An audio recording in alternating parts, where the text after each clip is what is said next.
Hey, y'all, and welcome back to the Naomi podcast. We're doing things live today, and this is your podcast related for all things related to the CW's Naomi series. I am one of your hosts, Britney Monae, and today is with me, as always, is brother Nate. How's it going, Nate? Wait for it, Brittany Monae. It's not right, but it's okay. I'm gonna make it anyway. Woo! What's going on, everybody? We are here. We are glad to be here with y'all. But yes, this is gonna. I feel like Brittany, this is gonna be a roller coaster of emotions. This episode, Mm-mm. because we have a great uh episode, a couple great episodes to talk about in the episode discussion. But then we've also got some disappointing news to talk about off the Yes. top. But I'm glad to be here with you, and of course, our cousin is back.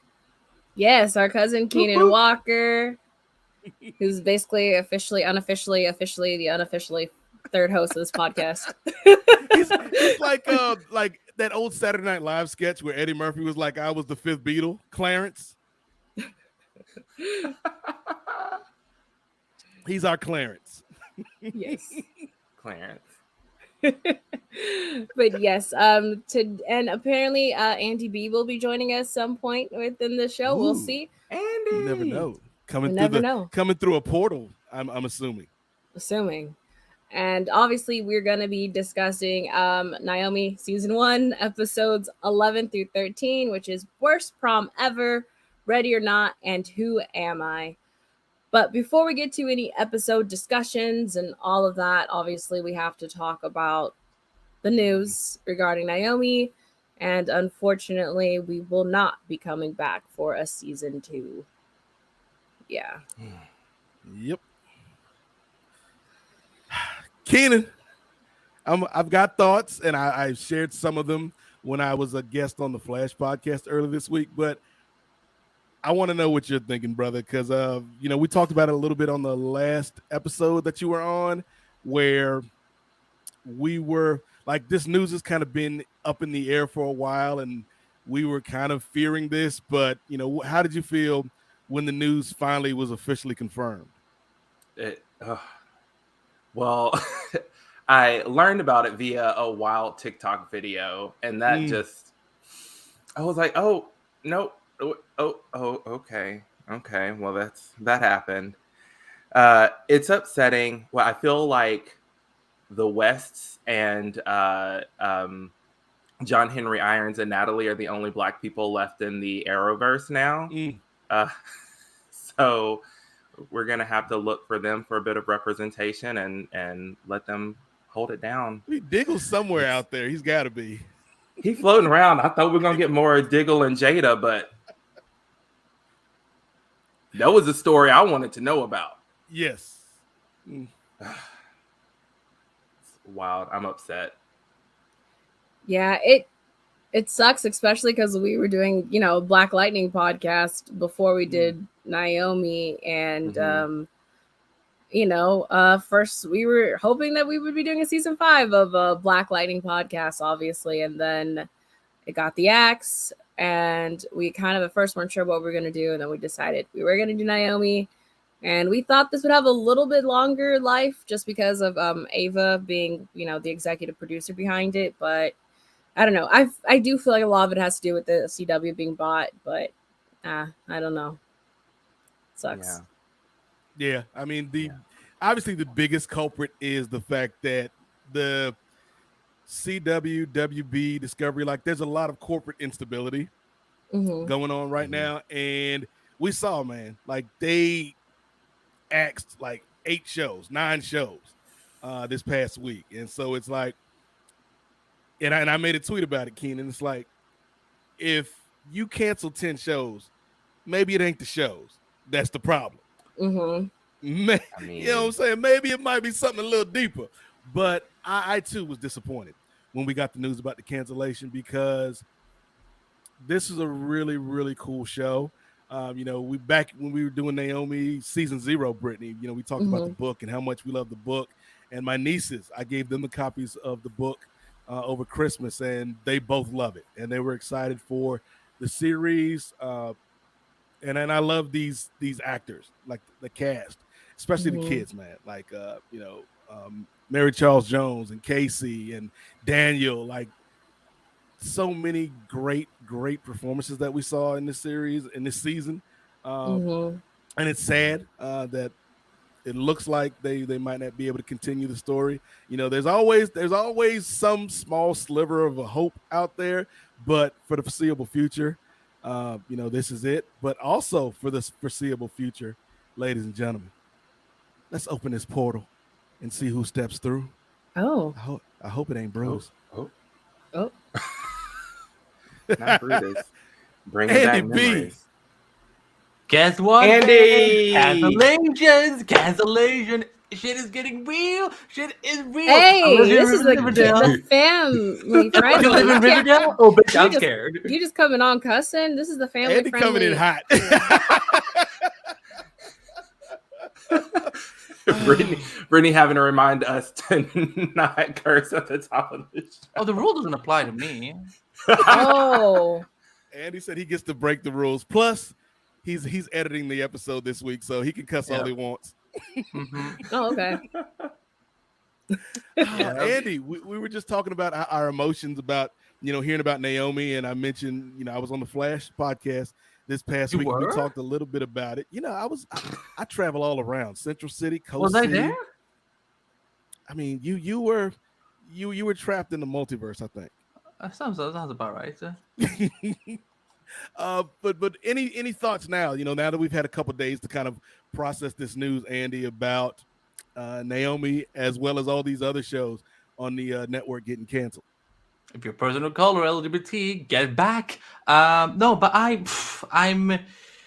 hurt that we're going through this again, like we did last season. But sadly, this is just the way the industry works, sadly. And with a big sale like this, the CW has, and with the larger thing that is happening behind the scenes with the merger, there's, if something isn't making money, then that's just what's going to happen. Sadly, I don't like to say it, but yeah, it's going to be frustrating that we don't get to finish, at least see where this goes. I know they're using the Hollywood lingo of they're shopping it around, but we saw how that went for Painkiller. Like Painkiller who killer is what Warner Brothers went after like 2 weeks. So I'm not very optimistic, but I'm glad they at least try. I believe that you can still do shows based on smaller characters, and you can be successful, but you also have to have a good platform that backs that. And I think in this case it's with Voldemort that we're talking about, it's, I don't know if it's as safe, if that makes sense. Yeah, no, it does suck. And don't know what's going to be happening with us on the Life of DC TV podcast going forward, but we will have stuff to do. It's just not going to be a lot of CW stuff, sadly. Yeah, but just still, I've been very grateful and thankful to have been on this podcast network for so long, and everyone who I've met along the way, like, some of y'all are like family. So it does suck to be here again and being like, oh, okay. But I know the cancellation doesn't mean like our friendships are over and stuff, but it's still. I don't know about you. I already unfriended both of you. I hate to inform you, Brittany. Yes, our friendship has not been renewed for another season. I'm sorry. Damn. You had to learn it on the podcast. That sucks. Cancel. I'm hoping maybe HBO Max will pick up our friendship, but that's kind of up in the air right now. Okay. Well. James Gunn, save us. So. You really want to be saved by James Gunn? Okay. I'm just joking. Listen, I'm gonna keep just a sliver of hope. Like the Roku channel picked up Zoe's Extraordinary Playlist and gave them a holiday movie. So I'm like, maybe, just maybe, we gotta rally the fans and get the hashtags and things going and keep hope alive. Maybe we can at least get a closeout to her story, because we'll get there. Yes. when we get to the Spoiler alert, episode. somebody need to be locked up. Two somebodies need to be locked up, Keenan. Spoiler alert. Oh my gosh. Yeah. Let's just get into discussing some of it because we have to kind of touch on the worst prom ever, Yes. which is episode 11, which as a whole, overall, I really enjoyed the episode. I thought it was fun. We learned some more about the McDuffies, like exactly where they're from and what they did on Earth 29, and Annabelle's 6-hour prom prep and the actual prom and all that. It was just a lot of fun. I enjoyed everything about it. So yeah. It gave us, it wasn't the history lesson that I thought we were going to get that episode, but let's face it was the love story that we all wanted. Yes. Maybe not Andy.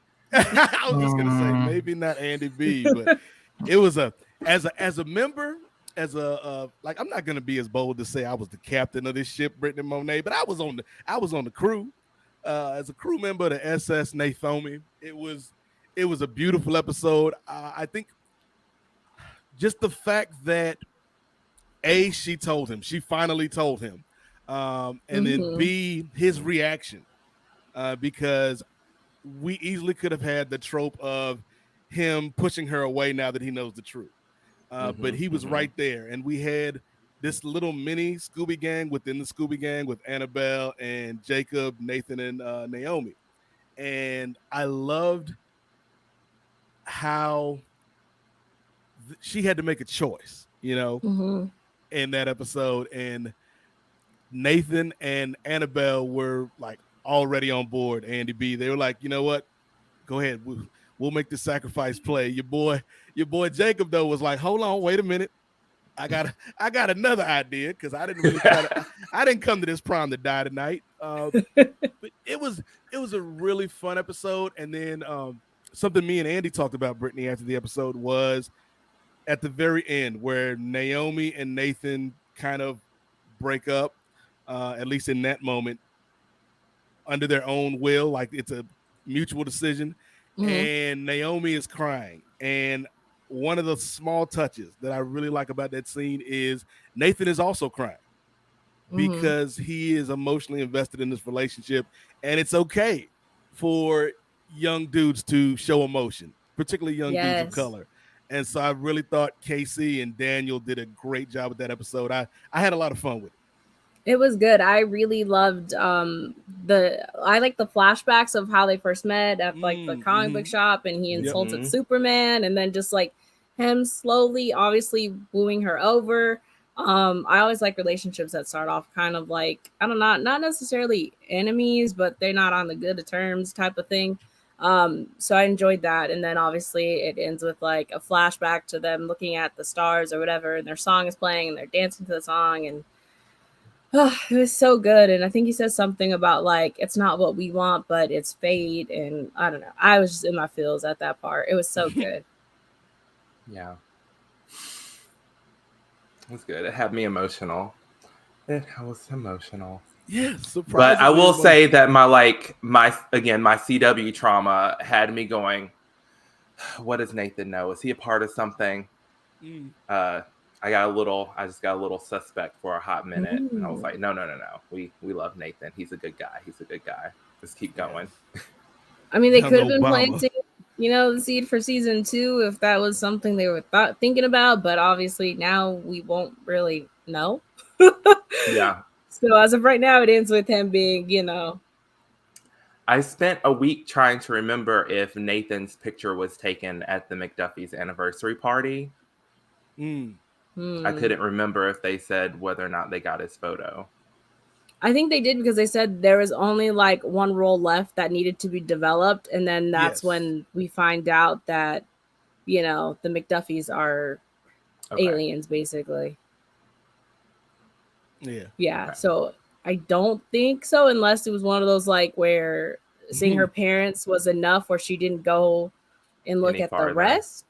And that we never saw his. So I don't know. I'm telling you, that CW trauma will get you. Can't trust anybody. I know, they be leaving you hanging. Dare to trust. That's the new slogan. It's popular all over again. Showing my Andy. age here. Mhm. What'd you think about this prom episode, man? This entire episode made me feel old. I was like, what am I even doing here? I don't understand what's happening right now.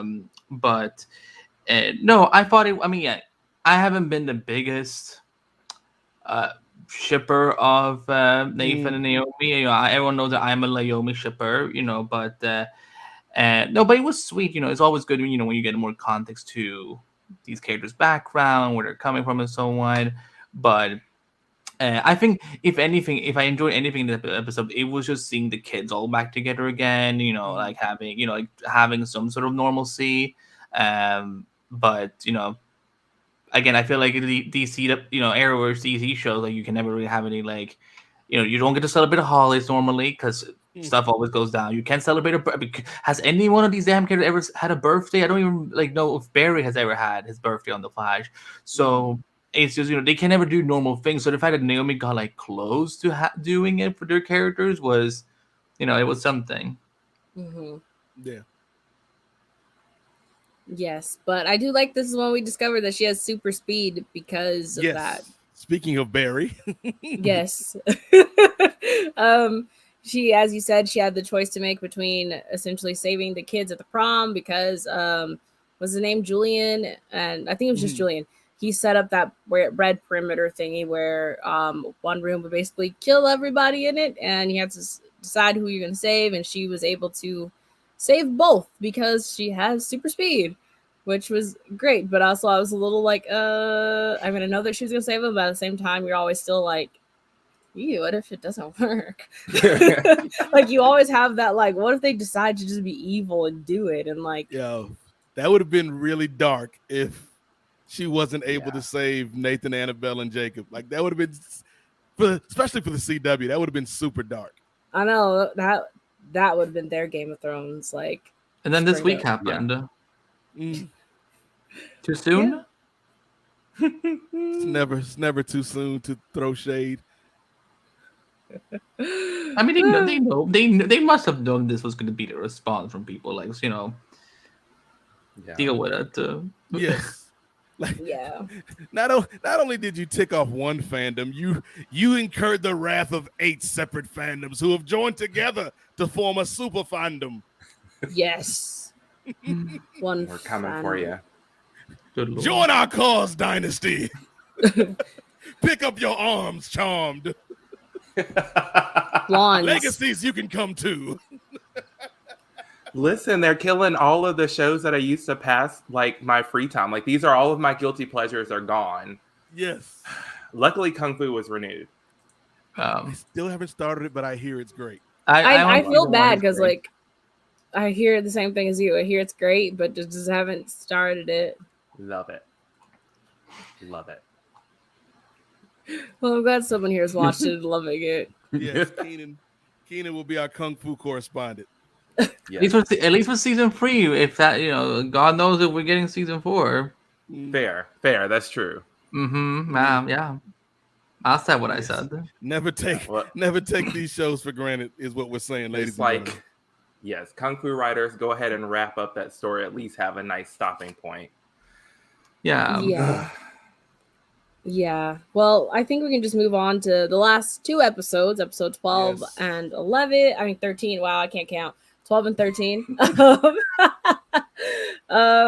Which it actually, the episode 12 starts off with like Naomi having a dream when she was basically a baby, and it's pretty much when she's being taken to the earth that she has been living on. And then it kind of goes into the scene of like her talking with the adults about if she should leave Oswego there or not. And yes, that. And that place in Seattle, or Oregon. Is it Oregon? Yeah, it's Portland, Oregon, right? Yes, it's basically DC Portland. Okay. Even though I think she went to Portland at one point in the series. Okay, it's near Twilight. That's all we know. Yes. but it's near Forks, Washington. It's near Twilight, so maybe she can run into Bruce Wayne in the woods somewhere. Probably. You never know. But she pretty much doesn't want to leave and all of that. And then they bring up, like, I don't remember if it was Badu or Akira who brings up the power source, and one of them shoots it down, though. I might have mixed up who shot it down and brought it up, but yeah, I think Akira brought it up, and Zumbada was like, Okay. Mm-hmm. Yeah, I knew it was something like that. They bring up the power source, which is something kind of like Krypton or Kryptonite and like things like that could either, help give Naomi more powers or whatever to help kind of figure out how to defeat Brutus and all of that. But they end up all agreeing that Naomi just needs to leave. This is the start of the episode, and she kind of like gives in, and yeah. I think my favorite little detail of this scene was when all of the adults agree. And she's like, you guys can never agree on anything. And she turns to Zimbardo because she's like, Zimbardo, you of all people, come on, I can do this. And he's like, if we all agree, Naomi, then we're serious. Yeah. And it just, at this point in the episode, yeah, like we don't know what's going to happen later, but it's like, okay, so like they're all a united front. So stuff must really be about to hit the fan. And Naomi has to get out of town because she doesn't want to endanger anybody else. Yeah. Keenan, you have any thoughts on this scene? No, I do love all the adults like actually getting together, but I don't know. I think this is when I started going, okay, Akira, I've been a little like hot and cold on you all season. Do you have any ulterior motives going on here? As we see a little bit later in the episode, but it was a good scene. Yeah, I definitely thought. I think we were probably on the same wavelength about Akira, but I think they kind of switched it around on us. They ran the okie doke on us. They did. Like they double okie doked us because in the book, spoiler alert, in the book, Akira has a very different character than the Akira that we were introduced to in the series. And so we were like, oh, they're going this way with it. And then they came back around and swerved closer to the Akira from the book. And it was like, oh, y'all did the what was it, the flying V from Mighty Ducks? Like y'all was it the flying V?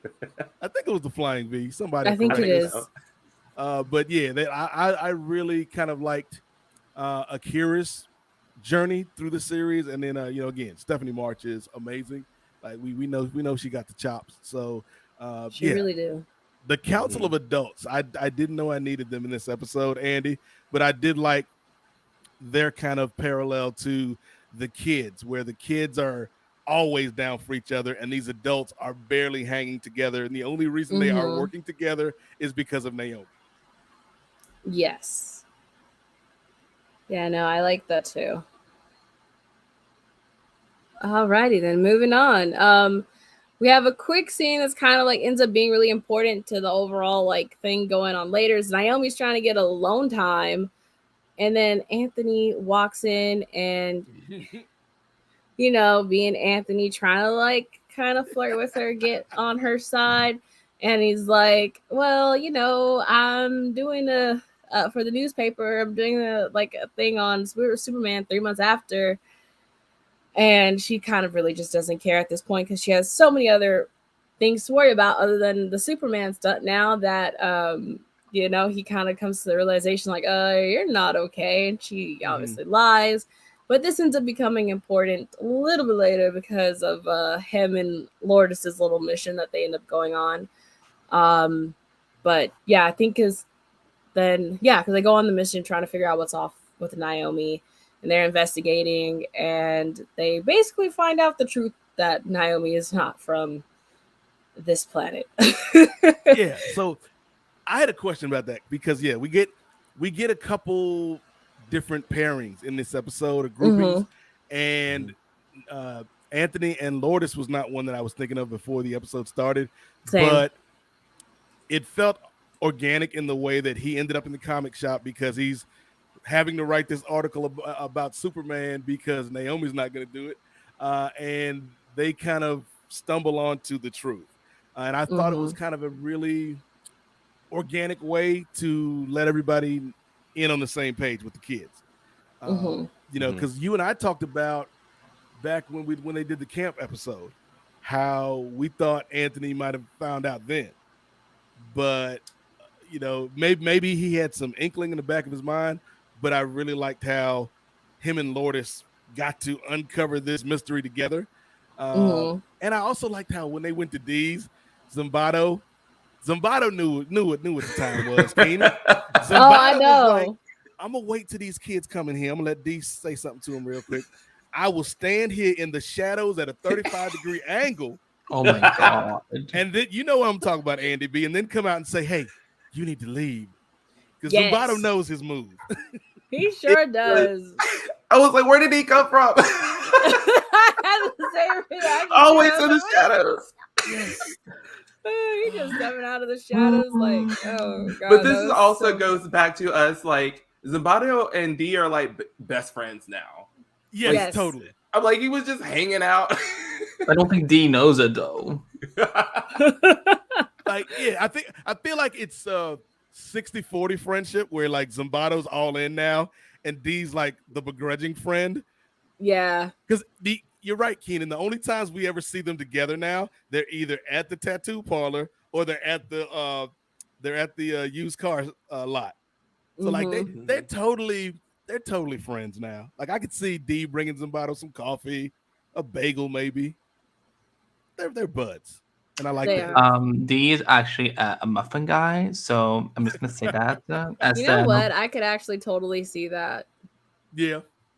I'm the president of the D fan club, so I know what's best for my man. I mean, for my I said. Look, I don't know, Andy. Sophie might come for you on that on the D fan club. Yes. Listen to me. I do not like children, so children that child better get away from me. So Earth human, as D would say, Earth child. Earth child. I love Sophie. That was so cute. Oh my god. But yeah, I love that they're just like totally 100% best friends now. And while they're kind of investigating, basically, as we know throughout the episode, is Naomi's trying to she literally tries to talk to everyone individually to get them to like give in to what she wants. And that's when she kind of goes to like Akira. And Akira actually caves in and kind of just starts really kind of explaining more about the different power sources and stuff. And Akira ends up handing her a locket that she kind of says that might be the key to finding out more stuff. Then it shows her of fields, which ends up being randomly in Nevada. As one does. Yes, as one does. Yeah, I think the scenes with Naomi and the various adults not only works for the character, but like Casey is so good. And we'll probably say this 100 more times before this episode is over. But there was something in the way that her presence allowed Akira to be softer. And it's like, yes, I was friends with your mother. And there's another scene a little bit later between Akira and the McDuffies that I'll talk about. But this episode went a long way to really making me like Akira. And then once we get to the end of the episode, Keenan, I was like, oh, that's why you put so much effort into making me like this woman, because that happened. Okay, I get it. Not mad. I get it. Yes. But yeah, this ends up leading Naomi and Annabelle to kind of go on a road trip to Nevada, which I really enjoyed all their like moments together on the way to Nevada. And they end up stopping at this diner that's supposed to have the best fries in the like state or country or something like that. In the world. I thought it said the world, which is a bold claim to make. It is. Yes. Who was like, we have to try it for science? Was that Annabelle? Yes. Yeah. She has the best lines. I love Annabelle. That's me. I love fries. I would literally be like, yes, we are stopping for these fries. And they then did look good though. Yes. Yes. They did, actually. Because especially Like they have a like shot a of her, meaty, like, like a steak fry almost. mm-hmm. With some, like, it looked like it had the, like, what, the seasoning salt? Is that what it's called? Like a Lowry's, like some Lowry's. Yes. Yes, that's what it looked like. Mm-hmm. I'm like, that looked good. I was like, give me some fries. But yeah, and then I forgot to mention real quick that Akira does mention that she has psionic powers because she can see now different memories and like visions of things and stuff like that, obviously. But back to the road trip as they are enjoying their fries and their shakes. Naomi gets a flash of, I don't know what his name was, but the dude with the sunglasses and the red eyes walking down the road. And so they're like, oh, let's go. And they hurry up and leave. As they're leaving, obviously car troubles. They stop at a motel and homie shows up, but they're able to like escape again, I think, if I remember correctly. Mm-hmm. Yeah, Yep. yeah, they pulled the fire alarm. I was Okay. like, yes. Yeah, but I did not catch that guy's name. I don't know if you guys did, but I feel like he's kind of just sunglasses dude is what. There's Julian, there's Mac, and then there's the other guy, and that was the other guy. Yeah, the sunglasses dude.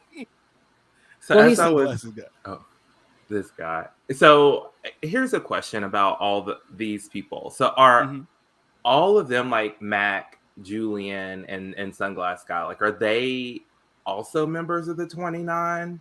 Like, were there good and bad members of the 29? And some people went and worked for Brutus? Did I miss a whole storyline? That's what I don't know. Like, I don't know either.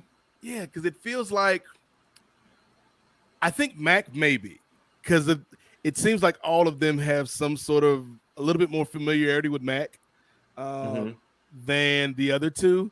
So Mac maybe, but the other two guys feel very much like they Brutus's goons.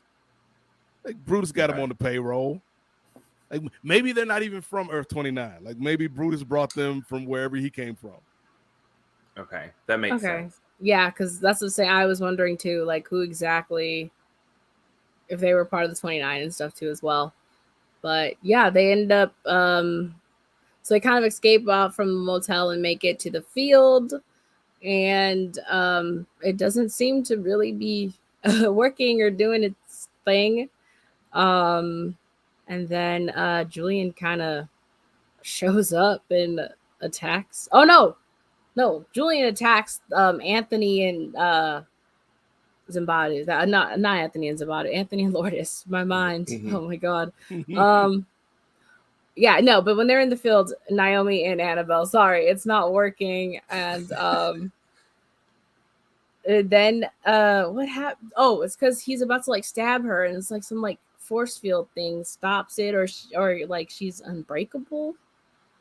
Yes, yeah. So so we had two different scenes. So we had the scene where one guy was coming after Anthony and Lourdes, and that's where D showed up. D and Zimbardo for the save. D swooped in, and then Zimbardo, as he's wont to do, stepped out of the shadows. Was like, leave them kids alone. And then we had. So when that scene happened, I was like, clearly Zimbardo was riding Dee's back. They flew him over. Oh, wow. Never thought of that, Keenan, but yes, he was. I just started laughing because I was like, well, clearly this is what happened, and no one will be able to tell me differently. No, that's definitely what happened. Yes. So D, give me a lift. Yes. Hop on, buddy. Yes. So we had D and Zimbardo save Lourdes and Anthony, and then we had Naomi protecting Annabelle against Sunglasses Guy. And then that's when he tried to stab her, and she had a force field, and Annabelle's like, babe, you're unbreakable. Yes. And he just was like, yeah, I'm out of here. Like once he saw what she could do, he was like, yep, this Brutus is not paying me enough. I'll be back. Was that the one that was like, this is above my pay grade or something like that? Yes. Yep, that was him. Yep.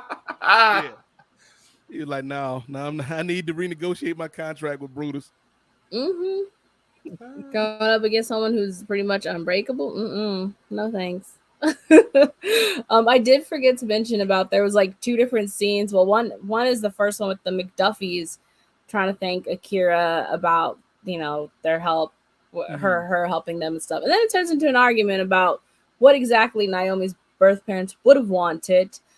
And then we have another scene where it's Jennifer showing up to talk to Akira without Greg, and then she kind of confides in Akira that she isn't sure if her and Greg were really the best option. And then Akira, or the best option to raise Naomi, basically. And Akira kind of is being like, hey, like, you raised her. You're the reason why she is such a good person. And she is the reason she's giving me hope and blah, blah, blah, blah, blah. But I don't know. I was still like, okay, you can't really trust someone here. I don't know what's going on. And I think they did a really good job of setting us up for the swerve at the end of the finale, because even up to this point, I'm still believing Greg and Jennifer. Yes. And you can credit a lot of that to Barry Watson and Muzan Makar, but I'm like, Greg and Jennifer ain't gonna lie. Like they the only, like in my mind, I'm like, they the only ones here that have Naomi's best interest and safety at heart. I think I might have even tweeted something to that effect, Keenan, where like Greg and Jennifer, they might not have told Naomi everything up front, but they really are great parents who love and care about their daughter. So there was a moment 40 minutes later. Oh, tell me about it. There was a moment when they were in the workroom with Akira, and they're asking her all these questions about what she's putting together, and I was like, they're giving me mad scientist energy. What's going on here? I was not expecting, what happened, but I was like, what is going on? Why are they so weird right now? Yeah, because they were both like, well, because they were like, well, we knew her parents, and she was like, well, I was best, and then Akira's like, well, I was best friends with them, so like, so then I was like, but still seems kind of like, I don't know, because then it does finally end with, as we know, Naomi getting the locket to work, and she's able to talk to the essence of her birth parents.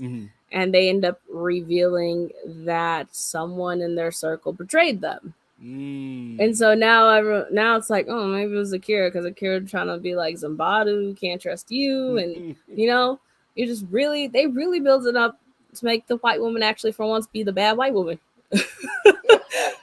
And you're like, okay. And then, but the very last scene before we get into episode, I think 13, is when Mac shows up at Dee's, and she's trying to make him an offer with basically saying that she knows where Kiwala is, and that like, if he helps get Naomi, that they'll take him to her and all this stuff, and it kind of ends there. And you're just like, oh no. And she actually made the bargain even more tempting, Brittany, because she was like, you don't even have to help us. You just have to stay out of the way. Yep. So it's like, you don't even have to actively betray your friends. Just passively betray your friends. Like it's it's an easier choice.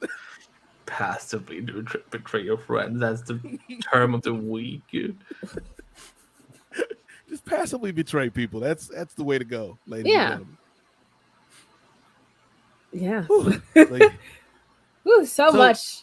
Yeah, I wanted to say real quick, because I think that I don't want to gloss over the scene with her parents, because that was a crucial chapter in the book when we got Naomi talking to her parents. And so like, this didn't hit exactly the same, because it's a TV show and they have a certain amount of time to tell the story. But I did like that there was a warmth to her parents, and it's like and we get a little bit of them, I guess, going on in the beginning of the next episode, beginning of the final episode. But it's like, like you can see how even though they weren't around to raise Naomi, like Naomi is totally their kid. Yeah. I agree 100%. But then I don't know because, she was also raised by certain people who made. They made choices. Yes, choices is the word of the day, Keenan. She made choices. Yes. But yeah, the scene in the comic is a lot. It hits a little bit harder, but I don't know. They definitely did a deviation from the book because this, from what I know, this is not what's happened in the book so far. I haven't read the new ones yet, so we'll see if they changed it up. But yeah, well, yes, Naomi season 2 out at your local comic book store now. Go. Yes, buy it. I'm waiting for the paperback. Brittany Monae, you better go buy each individual issue and the paperback 3 times. 3 times. Otherwise, you're a fake fan. I'm only a barista. Right. Thank you, Keenan. Are you a fake fan, Brittany? Maybe I am. Maybe I am. Well, the final episode opens with Naomi, like she's kind of reflecting on everything that has happened in the last couple months, while also updating her Superman website and ending with the question, "Who am I?" Yes, which is also the episode title, and I really like this opening because it was a full circle. A bookend to the first episode, and like I really enjoyed kind of just seeing where she started and where she is now, because it's hard to keep track of time sometimes if you're watching week to week, particularly this season where there were so many breaks in the action. But I liked kind of going back and seeing this is where this girl started, and this is the powerful person, both in terms of her abilities, but also her character. This is who she's become. So I kind of really like that they took a step back so we could go forward for the rest of the episode. Yeah, I was wondering what happened to that website. So it was nice that not only did we get to see her like working on it, but her to acknowledge that she's not, been dealing with it for however long we've been, the show's been on. Whatever that time frame is. Yeah, I think it's been because of Anthony's articles, at least 3 months. Could be more, but yeah. And like the Brazilian Superman site is like, oh, we got it now. She ain't put out no new content for 3 months. You slipping, Naomi? Shame. And then Naomi. I wonder if she's making revenue. Was she making revenue from that website? She could be.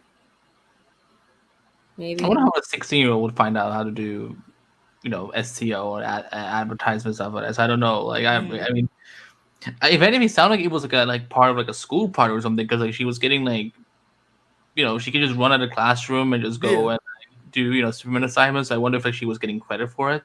She was running the website from school, like using all the school equipment. I mean, listen, not gonna lie.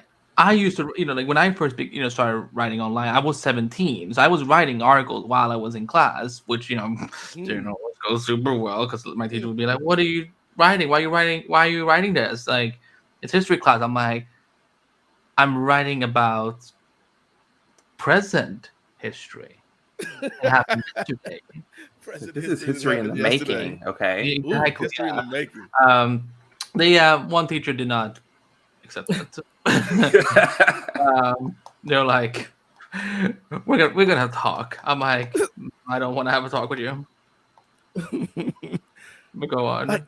I do want again, and then in the theoretical season 2 of Naomi, like we need to get deeper into the Superman site. Like, does she have sponsors? Does she have to do live reads? Does she have a podcast? Like, hey, she probably does. Like, hey guys, it's Naomi. Are there days when you don't feel so super? Well, Blue Apron can help you out. Blue Apron, y'all need to check us out. DCTV Podcast. We out here. Wow. We can talk about cooking dinner, can't we, Andy? Immediately followed by Quip ads. Oh my lord. And this episode of these podcasts is sponsored by Sambado's Car Shop. Yes. You want to get ripped off for cheap cars? Sambado is the place to go. Zimbardo would totally sponsor Naomi's podcast. Oh, He most sure would. definitely. And D, like, and Lourdes. So she's already got 3 sponsors right there. Yeah. Yes. Yeah. Oh my god. But this our next scene I think is pretty much like Naomi's telling McDuffies that she got to speak to them and everything that we kind of know from how the night they fled, and then she tells them she knows that someone betrayed her birth parents, but she doesn't know who. And the McDuffies like, oh well, we must leave tonight, and you can't tell anyone. And so Naomi's like, not even Annabelle, and she gets upset and all of that. And Naomi tries to leave the disc with Zambadu, but he shows up again out of the kind of like nowhere. That's what he does. Yes, that's his superpower. Always in the shadows. Yeah. I love that scene because again, it's coming full circle. You know, one of the first interactions Naomi had with Zambado was when she broke into his office. And this is like a mirror of that. And immediately he knows she's trying to run away. Yeah. And I really, again, theoretical season 2, like I want to see this relationship because I really have enjoyed their journey together. Where at first he was the scary guy at the used car lot who rips people off, and now he's essentially like her stepdad or her foster parent, or you know, her uncle, like Uncle Zambado. It's a really like a lot of growth, I think, for both of the characters because Zambado's grown too. So much growth. And that line is so great that your powers don't make your hero, your choices do. Like, yes. There's a lot of good lines in this episode, but that one's probably one of my favorite choices. And then I think it's pretty much after that is like when they're fleeing, right? And the McDuffies and Naomi and Julian and Sunglasses Dude use some type of force field thing that basically makes the McDuffie's car like turn over. And when Naomi is conscious, she realizes her parents aren't there. And then it cuts to like, I think the scene with all of the adults are being held in a room together, and they're trying to also figure out which one of them is the one who betrayed her parents, basically. And once again, it goes down to like Zambado. Yeah. So much shade thrown Zambado's way, which is ironic because he can just step out of the shade and be like, I was here the whole time. But just watch. I want to go back to the car accident real quick because there was a part of me that was like, are they gonna go the whole way with this and kill one or both of her parents? Because that would be like, again, darker than I would expect from this network. And there was a moment, Keenan, where I was like, did they just kill Greg and Jennifer? Because I'm not sure how I feel about this. Yeah. No, I felt that too. I was very concerned. I was like, oh, they're dead. This is all right. I'm like, this is really taking not where I expected the show to go at all. I'm taking everybody out. Yes. I was more or less confused because I was like, I thought she was indestructible. How is she in a coma right now? Not a coma, but like she was just like knocked unconscious or whatever. I was like, what? How long was she asleep? It seemed like a quick turnaround. Not to actually, Keenan. Actually, because they did mention when they captured everybody, they had power dampening technology, so they could have had it on them when they got Naomi's parents, and Naomi wouldn't have been able to kind of come to quickly. Yeah. Okay. That's my headcanon, that they had the power dampening tech on, so she was knocked out for a little bit. They called this role Cisco. I mean, they could. Cisco. They can't call Cisco. Why? That man is traveling the world with his art. I mean, I said this world, Cisco. Doppelgangers. Well, maybe this world Cisco is cool with Dr. Bell, so that wouldn't be the best idea. Exactly. Shady Dr. Bell. Oh, Dr. Bell. Why every time Mac was on the screen, I was like, is that Dr. Bell? I think they're the same person. I'm convinced. Yo, convinced. I do kind of hate that we never saw Dr. Bell again. Same. He probably went to hang out with Dr. Jace. They're totally besties. Most definitely. I will be angry if they're not besties. That's the spinoff we need. Bell and Jace, just two crazy gals who love science and killing people. Oh my god! The number 29. I say 14 kids. 29 kids. Yeah, shout out to Dr. Jace. Speaking of kids, Naomi's able to gather all of the Scooby Gang so they can go and find the adults, and then Naomi also apologizes to Lourdes and Anthony for keeping this a secret, but they all kind of quickly make up or whatever. And Naomi tries to do her move thing and ditch them, but they were able to quickly which I was also a little bit shocked. How did they get up there so fast? But they were able to kind of stop her, and that's when Jacob kind of gives everyone code names, which I loved the code names, by the way. Jacob obviously calls himself Aragon, Lord of the Rings reference for those who don't know. Nate gets called Ted Lasso because of soccer. And then Lourdes is Zatanna. Loved it. Anthony is Smokey Bear, I think. Smokey the Bear, yes. And then Annabelle's best one is Doja Cat. I loved it. Loved the codename moment. Yes.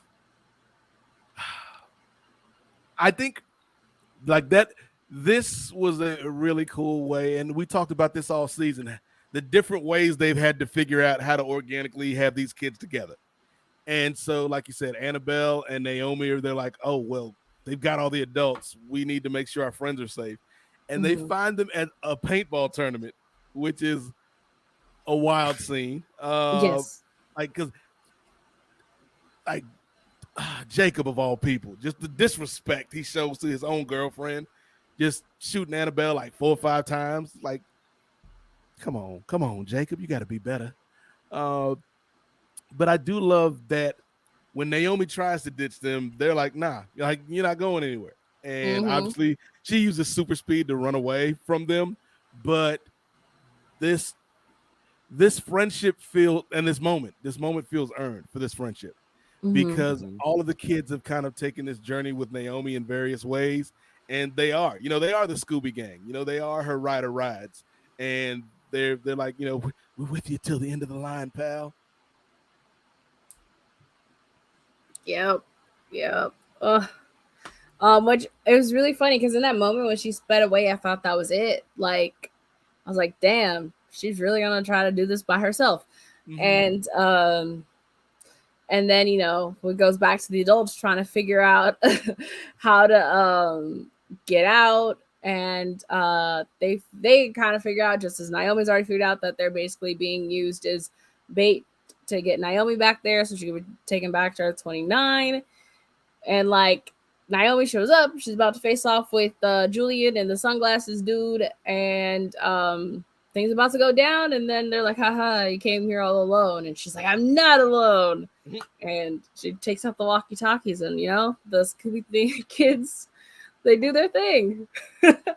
And they rescued the adults, and they were kind of annoyed, which was really funny. Yes. They look. Was that Jacob? I was gonna say, was that Jacob or Anthony? It was like, we got eyes on the package, and the package is annoyed. It was Jacob and Nate. Yes. Which, those two are obviously more closer because they're girlfriends. Yeah. Yeah. I loved the Keenan, because there's that one moment where Annabelle and Jacob are talking on the walkie-talkies, and they're literally standing right next to each other. And Nathan is like, you guys know you don't have to do that. And Jacob's like, but we're on a mission. And like there's like Nathan's like these guys, but there's a smile on his face, and it's like these are all friends. And then you have Lourdes and Anthony come in and shoot Julian with the paintball pellets, and it's like this group has come together. Like they were all kind of friends at the beginning of their series, but now they're like they're a team. And I feel like in the mythical season 2, like I would have loved to see that dynamic grow even further. Oh yeah, somebody would have like season 2 would have ended with at least 2 of them having power somehow, whether they like made a suit or know like something goes down. But I feel like by the end of season 2, at least 2 of them would have had powers. I agree. I could definitely see it being Lourdes just because we don't really know too much about her. And there is a moment where I was like, I think she also is an alien. Lourdes would totally have powers, and contrary to what she says later on, spoiler alert, like I could totally see Lourdes in like the black leather outfit fighting crime. Oh yeah.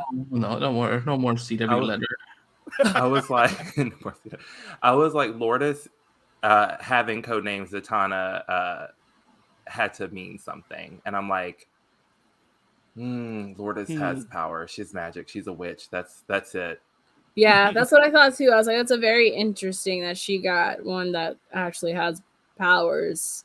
Because all the other code names, they do not have superpowers. Because those who don't know Lord of the Rings, Aragorn is not magical. So yeah, Doja Cat's got superpowers. Super talent. Which might be a superpower that her power is. That's true. The music is powerful. It is. She's the Dazzler. Yeah. Oh, Dazzler. Yes. Hey, Keenan, what if Lourdes becomes Zatanna for the Zatanna movies? You all have something to talk about Justice League Dark. You're gonna full circle. I just broke his mind. He's like, Andy, what are you teasing? Andy doesn't know anything. Well, there's like a new Zatanna YA novel, and the art on the cover, she favors Lourdes.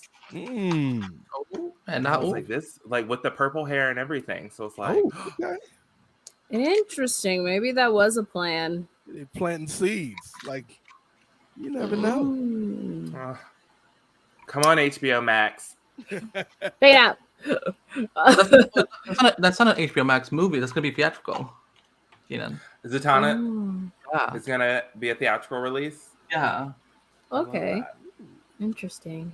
I'm excited. Yes. Yeah. Well. Okay. I couldn't think. Mystified. I was mystified, and I couldn't think of a good transition either. But within this like scene, though, Dee does end up finding out where exactly Quayala is being held, and that's kind of because it ends up being important a little bit later. But Naomi ends up basically deciding to step through the portal, and Annabelle tries to stop her.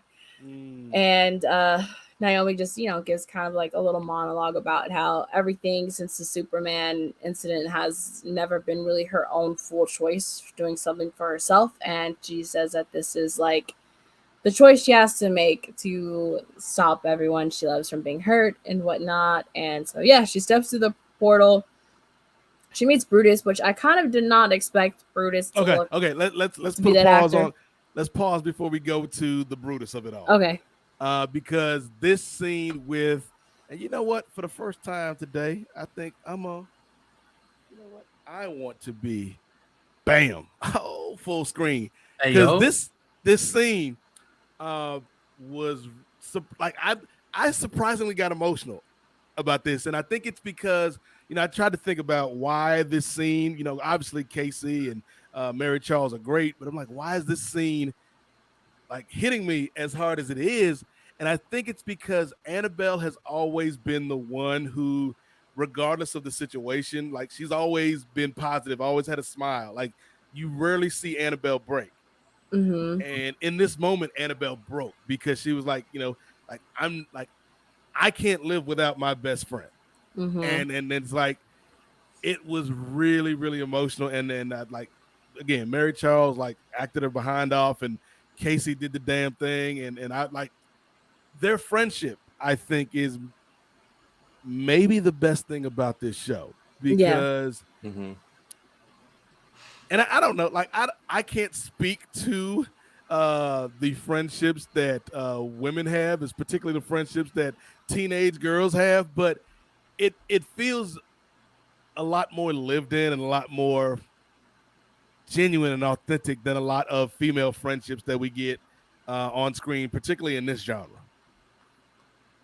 Yeah, I agree, and I feel like especially also depending on maybe your age group, you might not, as a woman, especially, you might not have a lot of like solid female friendships, because I think a lot of us were told, like, girls are crazy, girls are, backstabbers, girls are dramatic, don't be friends with girls. And that's why you have so many girls and women who go, I'm not like other girls and women, because of like, think there, it's like we're trying to say we're not going to backstab you, we're loyal, we're not crazy, or all this stuff that like is associated with girls and women. So like that's why when you see the friendships sometimes in film and TV and even in books, they feel so shallow and like very surface level, because I think a lot of that is ingrained into certain generations. And also, so a lot of men write some of them sometimes. So I think it's come from their perspective of what they conceive as,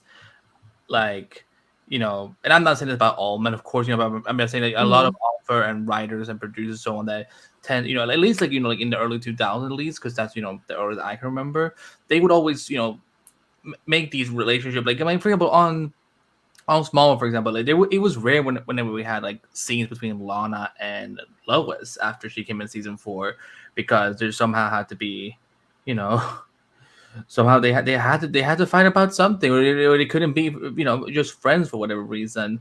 But we saw it evolve eventually, and then I feel like if some of these shows had been made today, we would see more things like Annabelle and Naomi, where like it is very authentic, it is very wholesome, and and we know it's from. I mean, out of all the characters besides Naomi, I feel like Mary Charles Jones is the one like who's like she isn't playing Annabelle. She is Annabelle. I could look at her and be like, she jumped out of the comics and she just dyed her hair.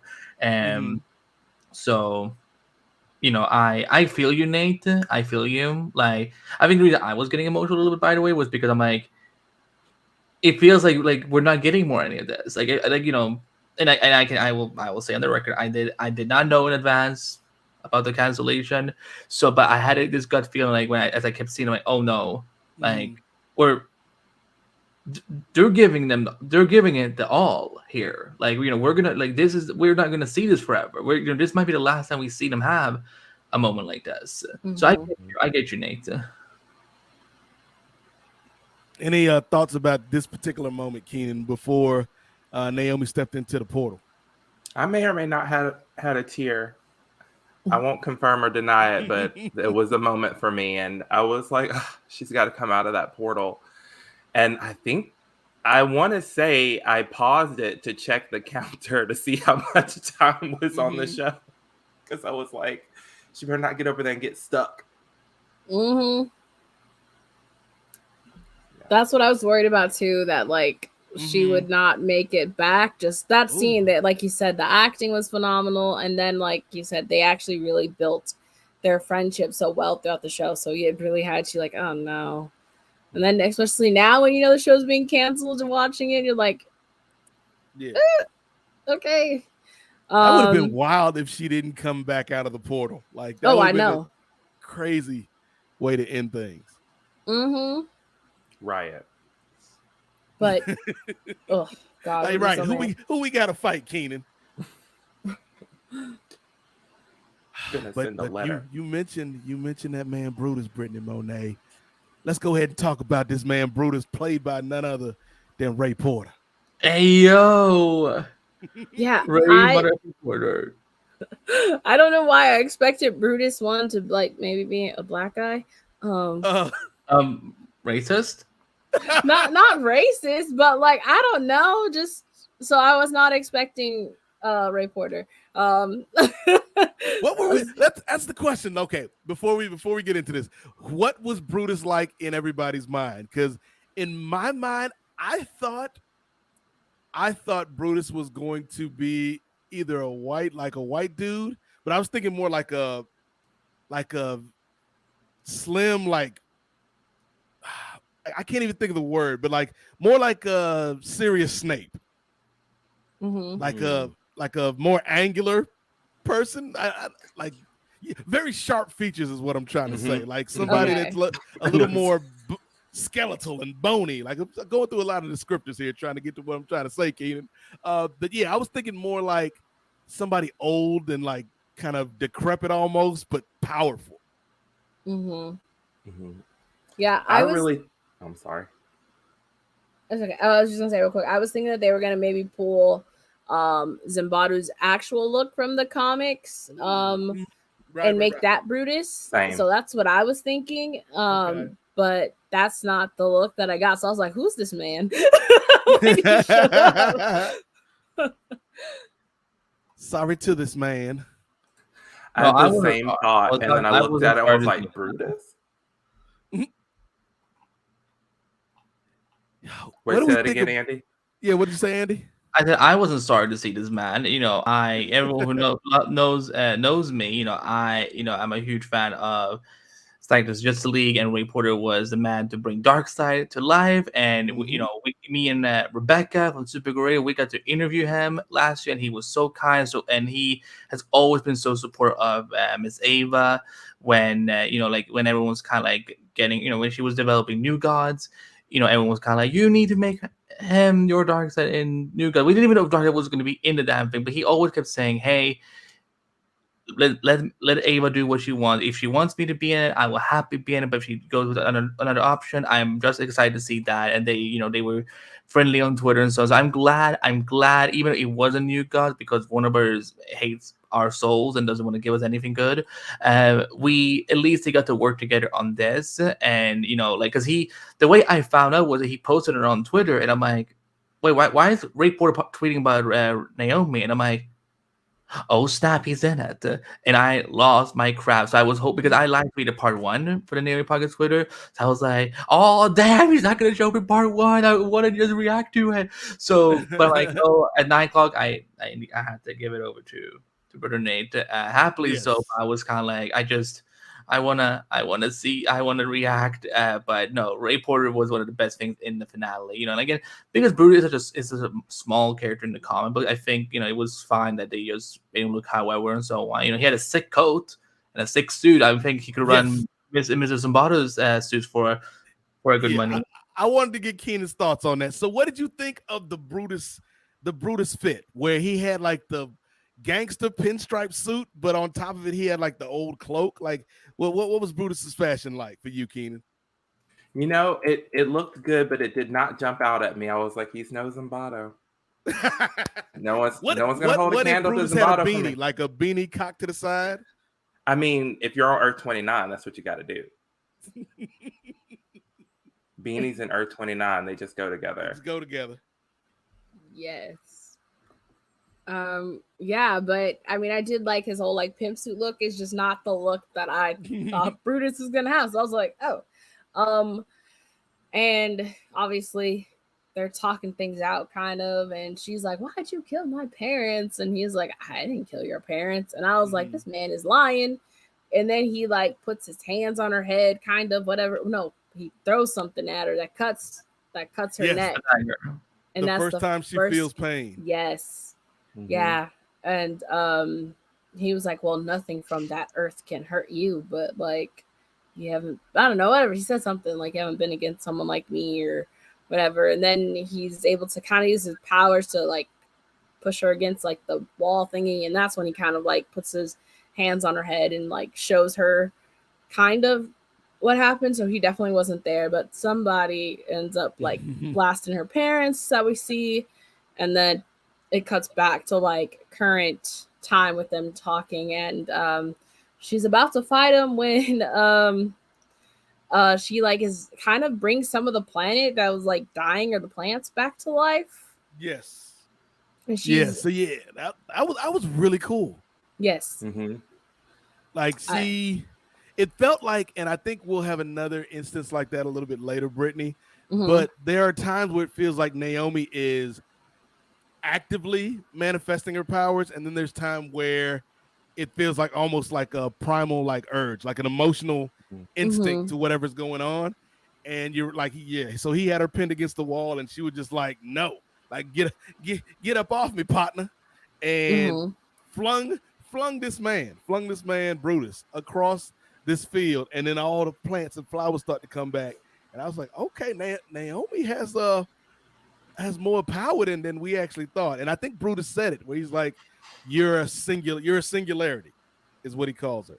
Yeah, like and then he said that's why you and Superman can't be in the same place for too long, because it does something to each other, which I was like, okay. And then just when she kind of comes to the realization, she says, like, I can save Earth 29 and defeat you. And she looks like she's about to give the final blow or something, but Akira jumps in. And I was like, oh, damn it, this traitor.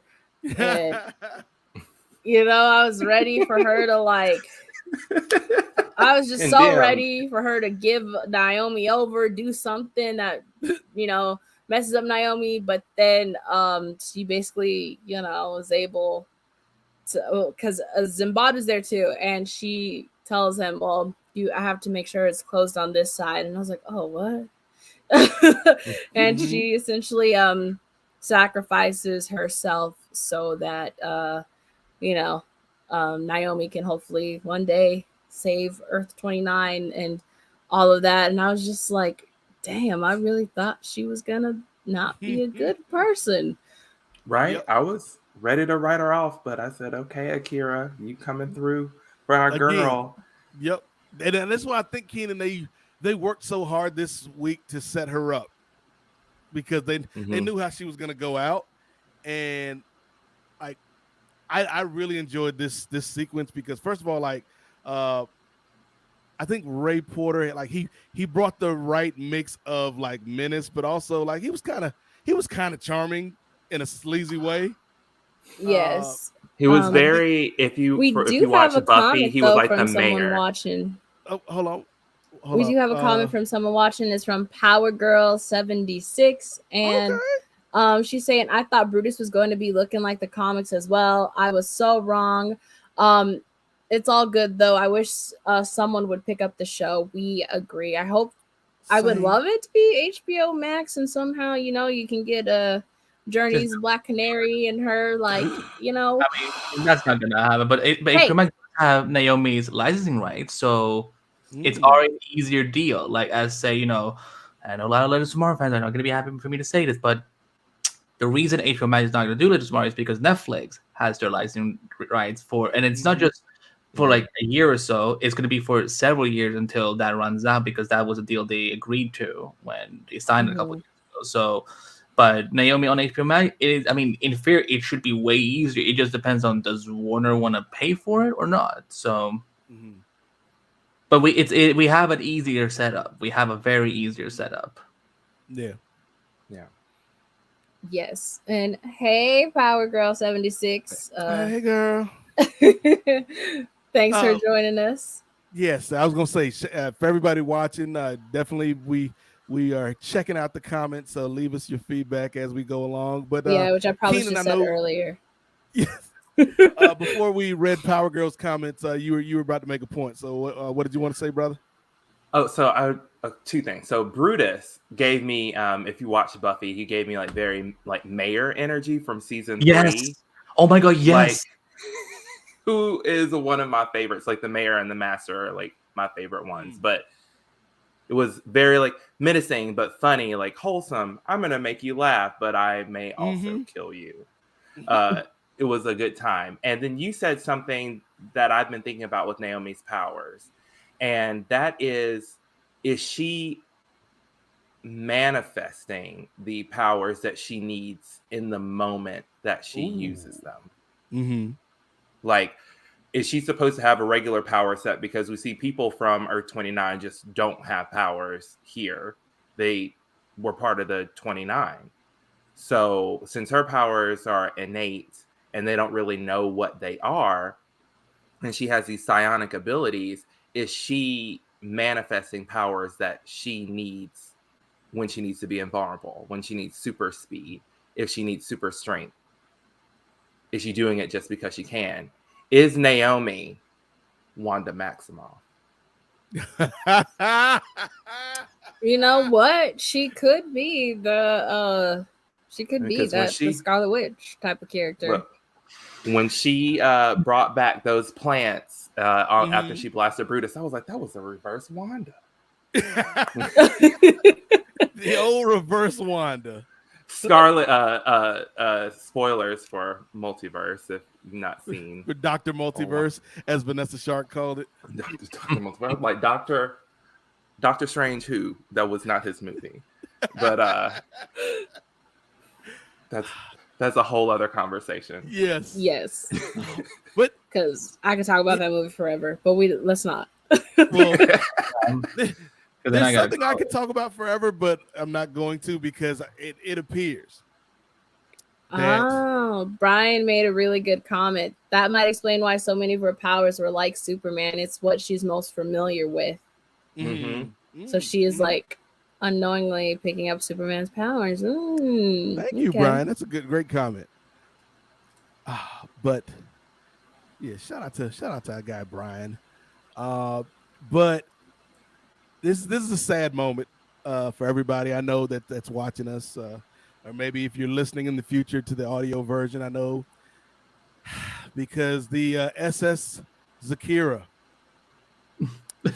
may have taken its final voyage, Keenan. I know that a lot of people were so excited when I brought this up on the last episode, but you can't tell me that look when she gives Zimbardo the cube and it's like, you've done your work, comrade. Let me do my part. That look they share for that brief second, you can't tell me that was, if had she lived, that was going to be something that continued in the future. That was the look of love, Keenan, and I will not accept any other reasoning behind that look. Oh no, it was. Oh, look of love right in their eyes. She told him, "You sacrificed so much. Now it's my turn." And I was like, ugh. And the way Zimbardo looked, he was like, "Girl, we had plans tomorrow." They were going to play chess in the park. Yes. Just meet me in the park at 3. I'll be there about 3:05 because I need to wait for the shadows to align. You broke Andy.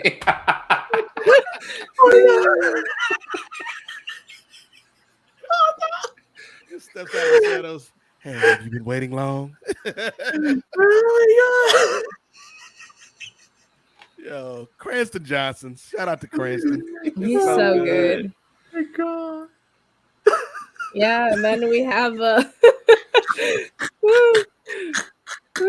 Andy's still recovering. Well, I wasn't prepared for that. Andy was not prepared for that one. Like first, the setup, I'm like, I know this is gonna be a very sad time for people listening to this right now. But then to go back, just be like, it's all about Zimbardo and the cure. Comes full circle.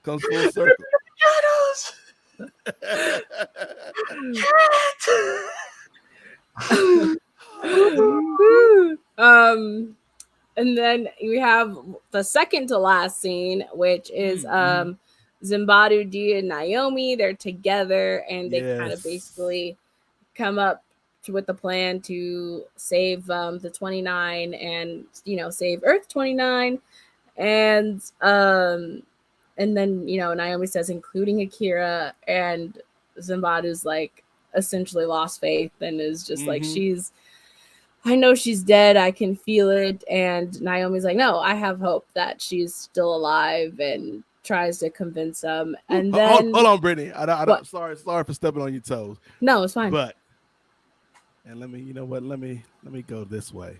Oh, hold on. Bam. Okay. So the exact line, and I needed to embiggen myself so that we could talk about this line real quick. All right, Miss Marvel. So Okay. yes. Wow. So Zimbardo's like, I think she's dead, Naomi. And Naomi looks at this man and says, don't believe everything you think. Oh, I know. Come on. Like, I know. I love the way that, like, there again goes back to like their relationship, like how they've grown together. through this journey, and I feel like Brittany's gonna talk about the rest of the scene, but this family that we've got with Dee, Zimbardo, and Naomi, I love their interaction. Yeah, I do too. And Power Girl 76 said Naomi gave us hope though. Naomi said to Zimbardo, "Don't be so sure. I am confused. Zimbardo is a bad guy, Hawkman. I don't want to leave." That made me sad. Yeah. I don't know. They changed up Zimbardo's story for the show. But I don't know. I'm kind of sad that Dee's like, yeah, I'm gonna go and basically they're letting Dee go to go and see if it's true the information got where Koala is at. I don't know why I have such a hard time saying her name. They've given us like 3 or 4 different pronunciations throughout the show. Okay. I can say it, but I can't spell it for the life of me. I can't either. It's kind of like Katie McGraw's accent on Supergirl. We never know what it was. Listen. Wait, hold on. Because I just realized what I just said. Okay. I love Katie McGraw. I love Lena Luthor. But when it came to her doing an American accent, that wasn't her strongest suit, sadly. But you know what? It doesn't change how amazing her character was. So everyone who's listening to who's a Supergirl fan and who's going to get angry at me, please just let me have this one. And I did not mean to go after your queen. Listen, they could have let her have that accent from Merlin. Like I was there for it. Every now and then she'd slip into it, and I'm like, okay, Morgana. Little did we know what was coming for the last season. And it's like, it's so funny when I'm like, oh, like she just like I don't get confused by what actually she's doing here, and then I watch Supergirl. I'm like, Lena, what are we doing here, Lena? Lena, you can't keep doing this to me, Lena. Hey, American accents are hard. Sure, but if you're an actor, you get paid. I'm sure there's accent coaches. There are dialect coaches, yes. Yeah. But I think also there's some things. To be fair, love, British accents are hard too. Just ask your man Oscar Isaac, eh? Stephen Grant of the bookshop. Hello, Layla. My name is Stephen Grant. Museum. But Oscar Isaac is a true king, okay? That man is an active powerhouse. That's just not a king of that accent. Yes, just not a king of British accent. I think there's some actors who just, no matter how good of an actual actor they are, they just cannot do accents. Like, I get it. I just, for me, like, I have people who like majorly are defending it. I'm just like, guys, I'm not saying the show is bad. I'm just saying that accent is bad. Can you get over yourselves? Oh, it is a bad accent, like straight up. Yeah. But now when you know the birth of the accent, you're just kind of like, oh. Yeah. It kind of makes you feel bad for joking on it almost. Yeah. But that scene with the 3 of them basically, and Dee kind of like parting his ways, and he's saying like, Naomi, no matter what, when you need me, I'll always like come to you and stuff. And I was like, ah. So you gave me hope. I may have trained you to fight, but you taught me. I may have taught you how to fight, but you taught me how to hope. Yes. Come on, Dee. And I was like, in the feels, man. Just this whole last, like, I don't know, was it 10 minutes of the show? I was just like, oh no. Because then we get to the scene that, no, not yet. There's one more scene. I forgot. Oh my gosh, yes. Naomi ends up going to... Because we have to give Naomi a little bit of happiness before we totally shatter her world. Yes, we do. Naomi ends up meeting up with Nate at I'm assuming it's his house, a party he's throwing. And they basically get back together. I was happy. I was like, yes, things are like looking up for her. We back, Andy B. We back. Whatever. The whole gang is just having a good time. It's great. They're dancing to their song. You're like, this is wonderful. And, then the next scene is basically the next day. Time out again. Because I feel like we all got thoughts on this last scene. So before we get to the last scene, any thoughts, Keenan or Andy, about either the Dee Naomi Zimbardo scene or the house party scene? Because I thought it was a really good idea to have this sweet moment with her and her friends, and her and Nathan getting back together, and everybody, even Anthony was like, I'm glad I finally got invited to the party this time. And they're all dancing, like the little dance moves. I'm like, this is really sweet, really cute. And then I think they did a smart thing of fading to black before we get to the thing. Because, and I'm saying this with kind of the hindsight of knowing the series wasn't renewed, Keenan, but it felt like that was kind of the proper end to the story of the season. Is Naomi has overcome this. She's ready to become a hero. She's got her friends. She's got Zimbardo and Dee. She thinks she's got her parents, and she ends having fun. And then we come to what's going next. But before we get to that, what did you guys think about that? You know, the kind of the ending of the episode proper. I loved it. It took us back to where we started with Naomi at the house party. But you see the whole Scooby gang is together. There's no animosity between any of them. They're just having a good time. And you're like, okay, we beat the big bad for now. It's time, as I referenced Charmed with y'all earlier, it's time for us to meet at P3 and have our drinks because we vanquished the demon. You know, like that's where we are in this. And then they gave us this, what could really have been like an end credit scene or something. Yes. But I really love the party. I love getting back to the beginning and seeing our group of Scoobies together, knowing that they're going to have more adventures in the future that we may or may not see. Andy, any thoughts on the party before we get to? Well, that's because you decided to be shady when it came to Nathan and Naomi. I'm going to bring back some shade to you. I can't wait to see them next. Oh, wait a minute. The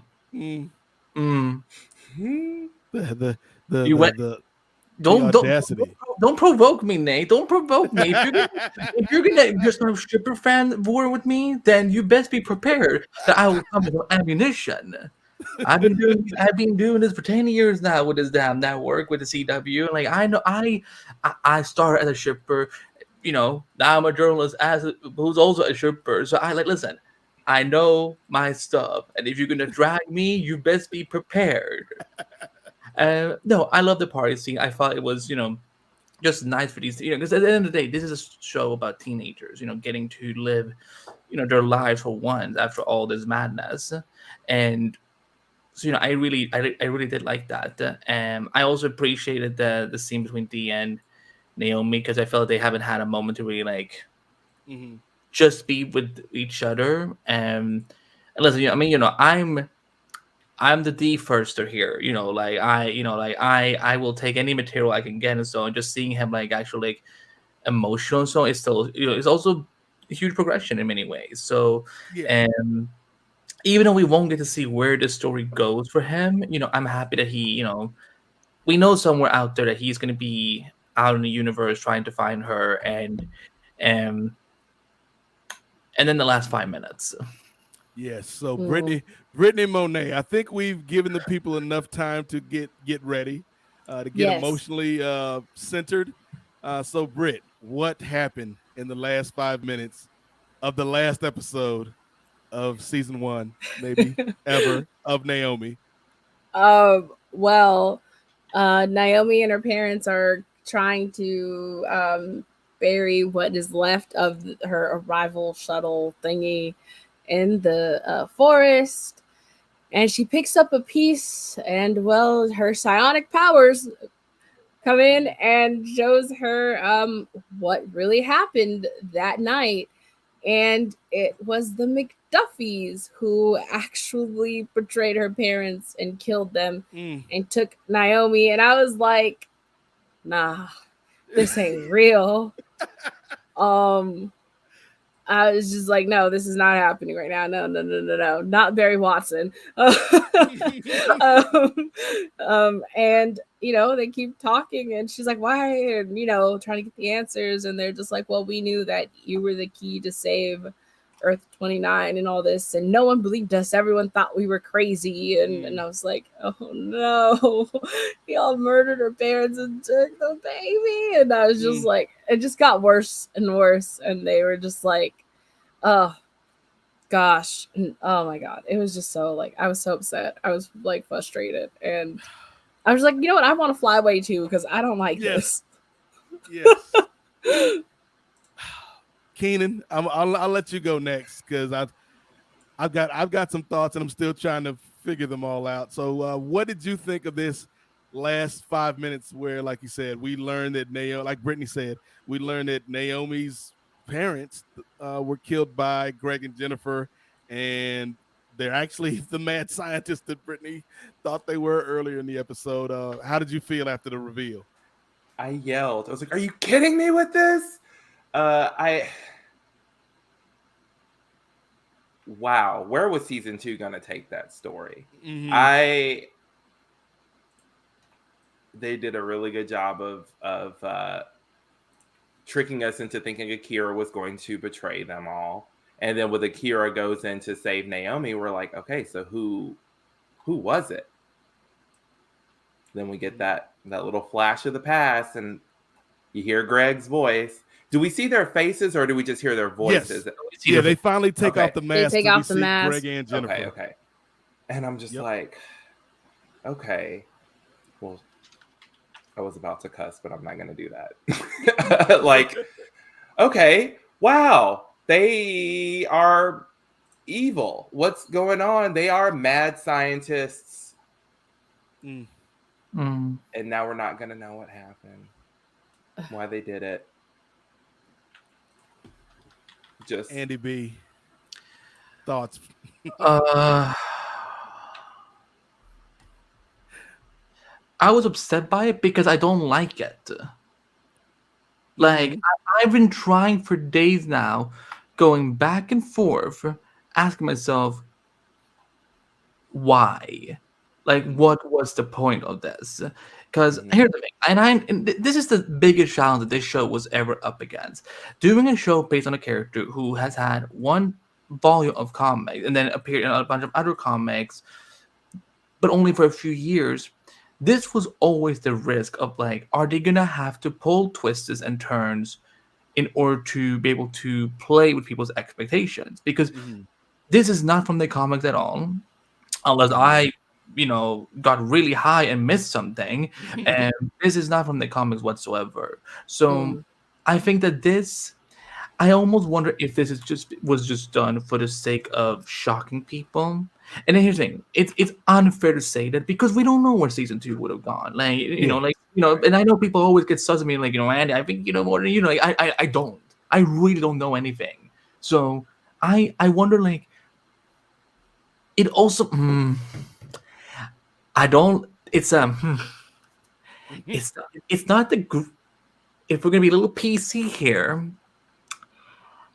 I don't know if I like the idea of a couple, that is interracial, stealing a black family's baby.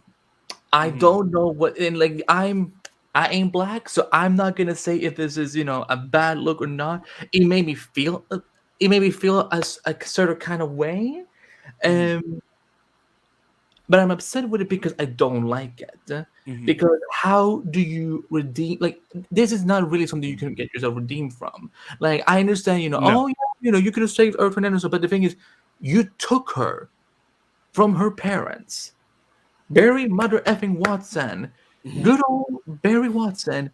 You took her. I mean, I know Jennifer did too, but like for me, I'm like, I'm shook to the core that very good old Watson from that show we don't talk about, and from Gossip Girl, and from Sorority Sisters. I thought you were gonna say, like, after this, there's no way Barry's getting into first heaven, second heaven, or any of the other heavens, because you can't go to heaven after that, Greg.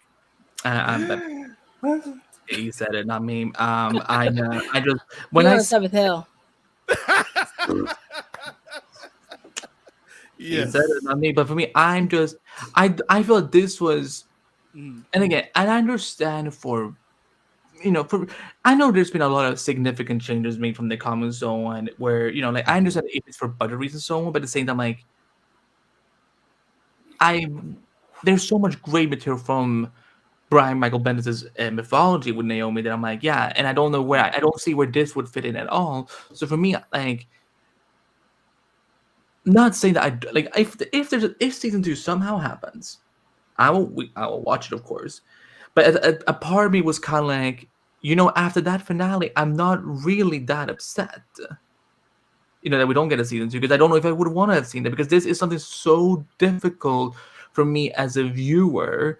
And like, because the thing is, like, I watch it from two lenses, as a critic and as a viewer, but both sides are like of me are going, this doesn't work because you can't redeem this in any way. There's no justifiable way for if Naomi ever forgive these two.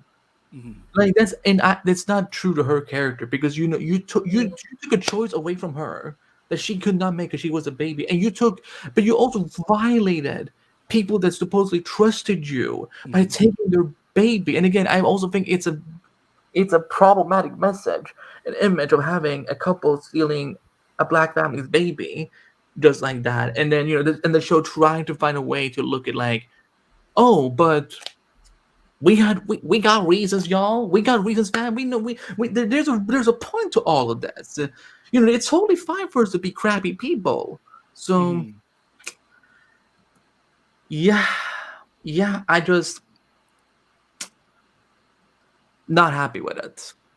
So, and we definitely want to hear what you folks out there watching have to say about this twist. So if we do have any comments. Yeah, Power Girl 76 said, I agree with you, Andy. Yes, because in the comics, Zumbadu killed her parents.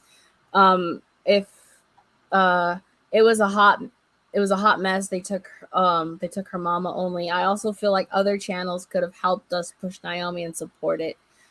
Like in terms of the cancellation, but yeah, no, I agree. Like in the comics, it is Zumbadu who essentially killed her parents, and since they twisted that, they could have kept it as Brutus and not twisting it into her parents, or even D for some reason. I don't know, but her parents is the worst, because like Andy is saying, that it is a bad look when you do have an interracial couple where it's a white man, and we know, unfortunately, other people of color, their races, non-black people of color, they have also a high issue with anti-blackness. So it's just very like, it is a little, even if like I know that that's probably wasn't Jill and Ava's intention with writing the finale, that's probably not what they were thinking about. They were probably trying to think of, how do we completely diverge from the comics to keep people on their toes, which I think that's the problem.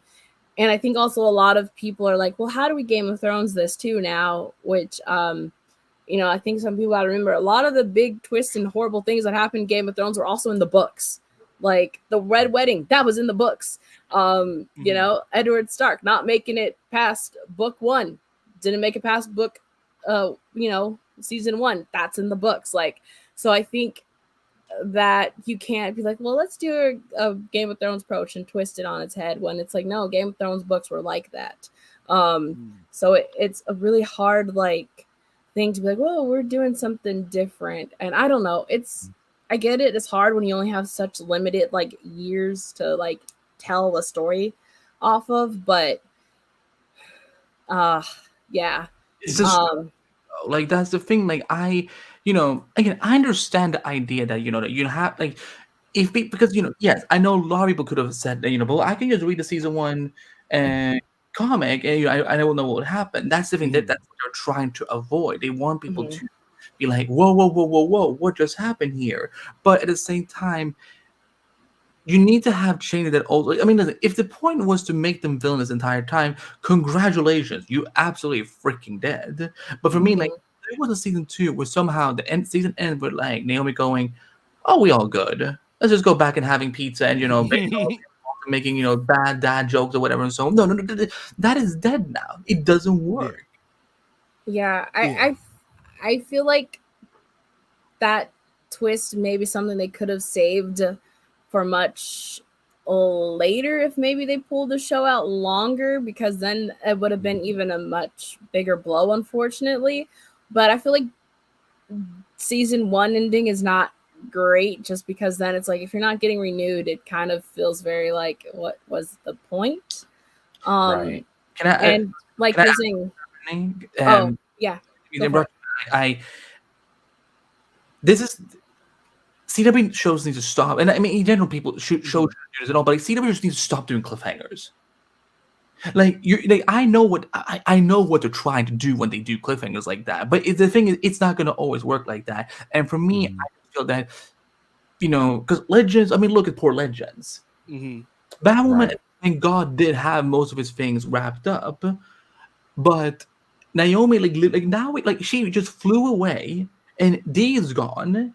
What are these kids gonna do for her? And Ken's was the whole because I could see the potential where they were trying to set up that somehow Zumbato would become her surrogate father, whatever so on. But it's this is the type of show, and this is a very CW trope thing where we see a lot of stories where some characters on various shows, and this has happened many times in the Arrowverse, where people do scummy things, they do horrible things, and then but somehow the season ends with said character being forgiven or redeemed because of whatever reason. I'm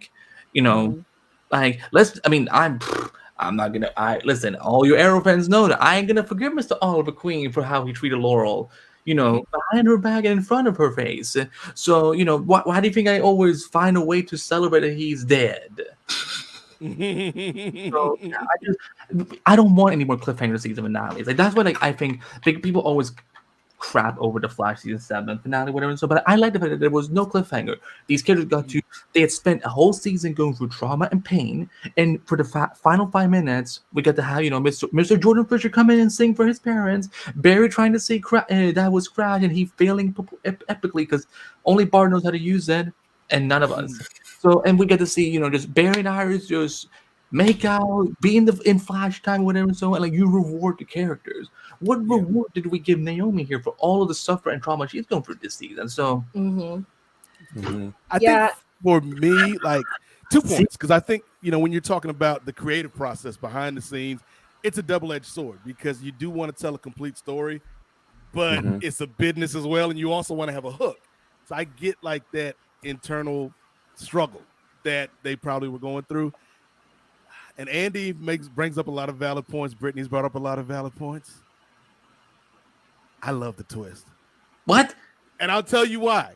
So, for a couple reasons. So let's talk about, you talk about Naomi's happy ending. And I think it was a deliberate choice to fade to black. I had to leave because I got shook by that.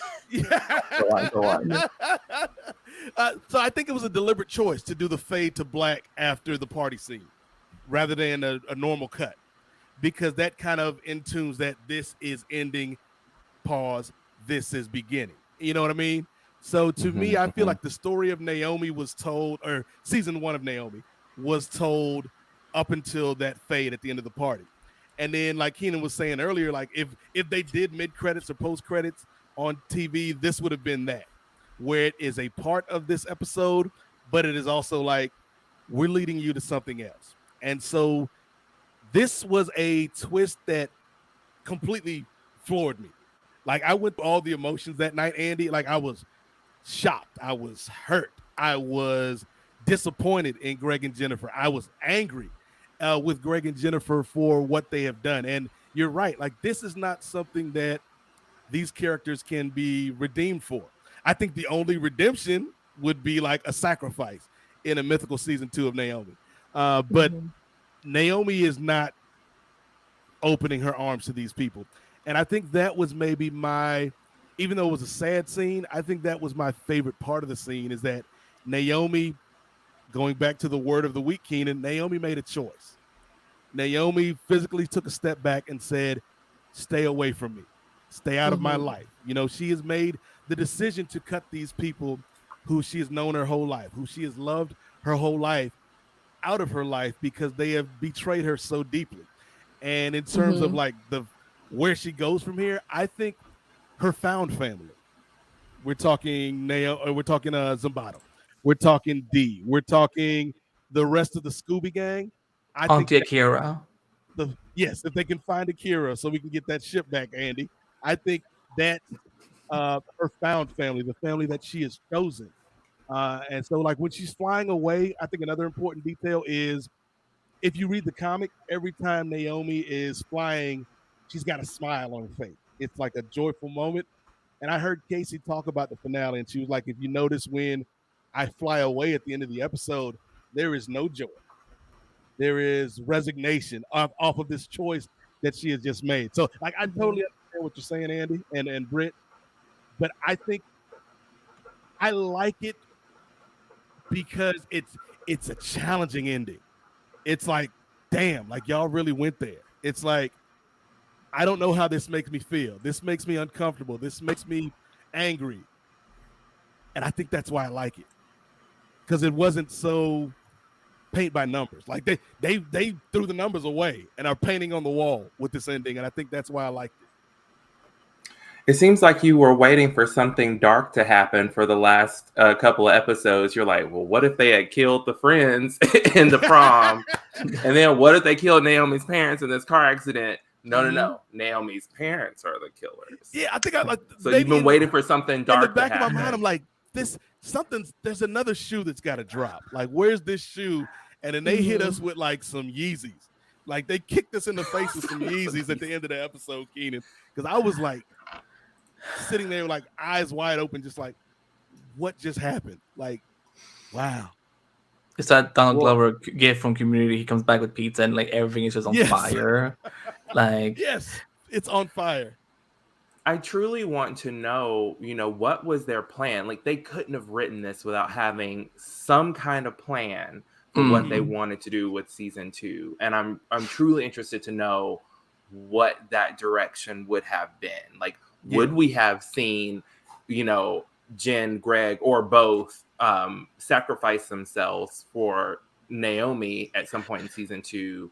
I mean, or is it going to be something as simple as they were being mind controlled? I don't, And that's the problem. That's because we didn't have anyone from the creative team actually speak about it. I mean, I know Casey and Muzam and one more actor thing. I'm not sure they did post-mortem interviews, but not like Ava and Jill did not say any, had not done any interviews. Maybe maybe it's because they weren't available or whatever and so on.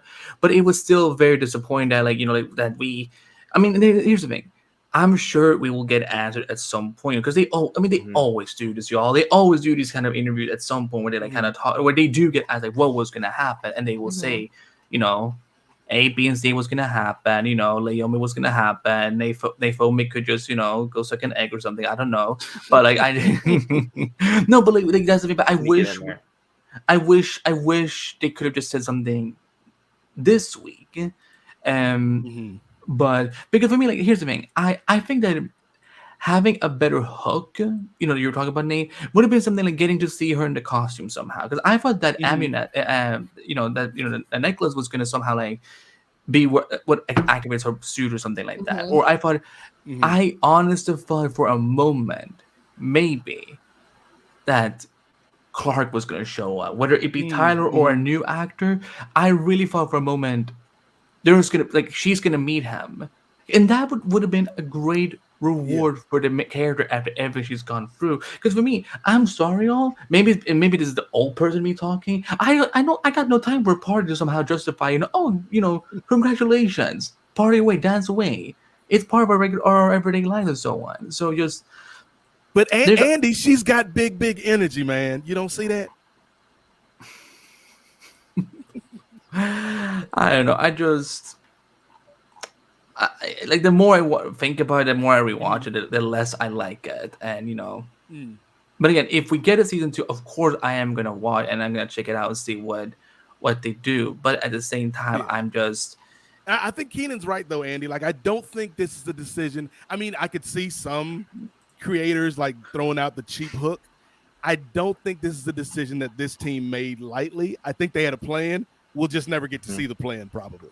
Yeah. And they probably, and if they're actively shopping the show, they're probably not going to talk about it until, they have either they can say, you're going to see it, or this is what we were planning to do. Hopefully we can still do something later. But yeah, if they're actively shopping the show, they're probably just being a little tight-lipped about some of that stuff. Exactly. The creators won't, like you said, say anything until we know for sure if it's getting a new life somewhere else. We got that bag or not. Yeah, pretty much. But I do agree with Brian's comment saying season 2 definitely would be a lot darker if you know, that had carried on to season 2. Yeah, I don't mind things being dark because I enjoy a lot of dark and tragic storytelling. Like everyone probably knows, like my top 3 Star Wars movies are all the ones that are very tragic, or technically top 4. When you really think about it, they're all my favorite. Are the ones that have more tragic turns to them. So I don't have an issue with tragic stories or upsetting twist. It's just to me, it felt too much of a deviation from like the Greg and Jennifer we got in the comics that I was just like, all right, this is just really okay, so I don't know. I wonder what Vanessa thinks about this. I do think that's a larger discussion too, because this show almost like from episode 2 or 3, like it was on a separate path than the story that we read, that you, me, and Vanessa and Andy talked about during season 0 of the Naomi podcast. Like it's such a deviation from that path that, like this Greg and Jennifer don't fit with the Greg and Jennifer from the comics, but I can see if they're trying to establish like their own thing on this series. I get it. Yeah, I get it too, but at the same time, it's still like that's. I guess it's frustrating because we're not sure yet if we are gonna find the show with the new life somewhere else or not. So it's just very like, and I don't know, and I hate the constant like, the redemption arc of like they have to die in order to get redemption too. I hate that arc. Like I hate that they did that with Ben Solo / Kylo Ren and the Rise of Skywalker. Like, what's the point of naming the movie Rise of Skywalker if you literally kill all the Skywalkers? And I don't like the whole like Rey adopts the name. It's so dumb. Sorry. Yeah, sorry if you haven't seen Rise of Skywalker. Haven't seen any spoilers.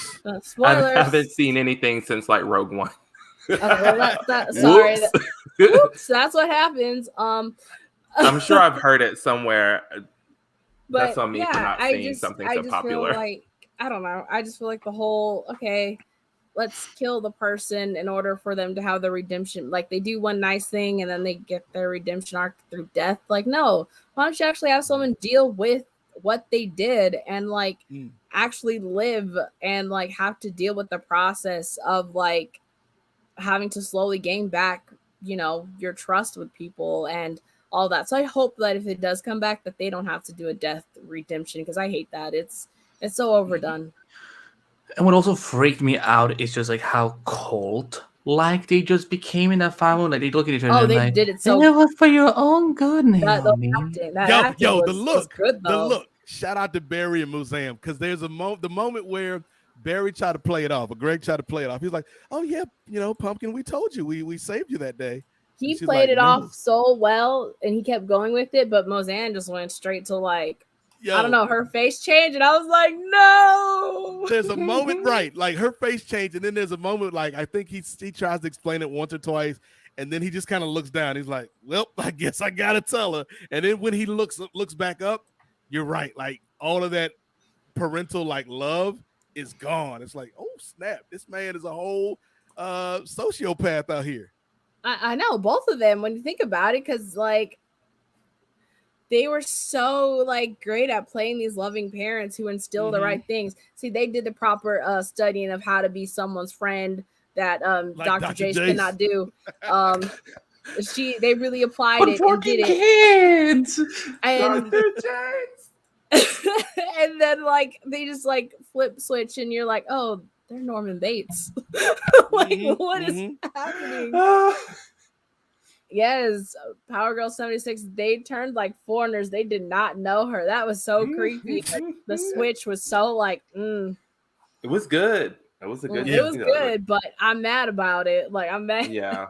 Yo, real quick, shout out. I mean, we said it all night, but shout out to Casey because the face acting she was doing in that scene. Like where you can see she's trying to make sense of all of this, like her world, her reality has yet again been shattered. The faith has yet again been misplaced. And it's like her anger and her frustration and her confusion, I was like, yo, this girl is good, man. So whether Naomi comes back or not, like, this is not the last we've seen of Casey Wallfall. Like, she is the talent.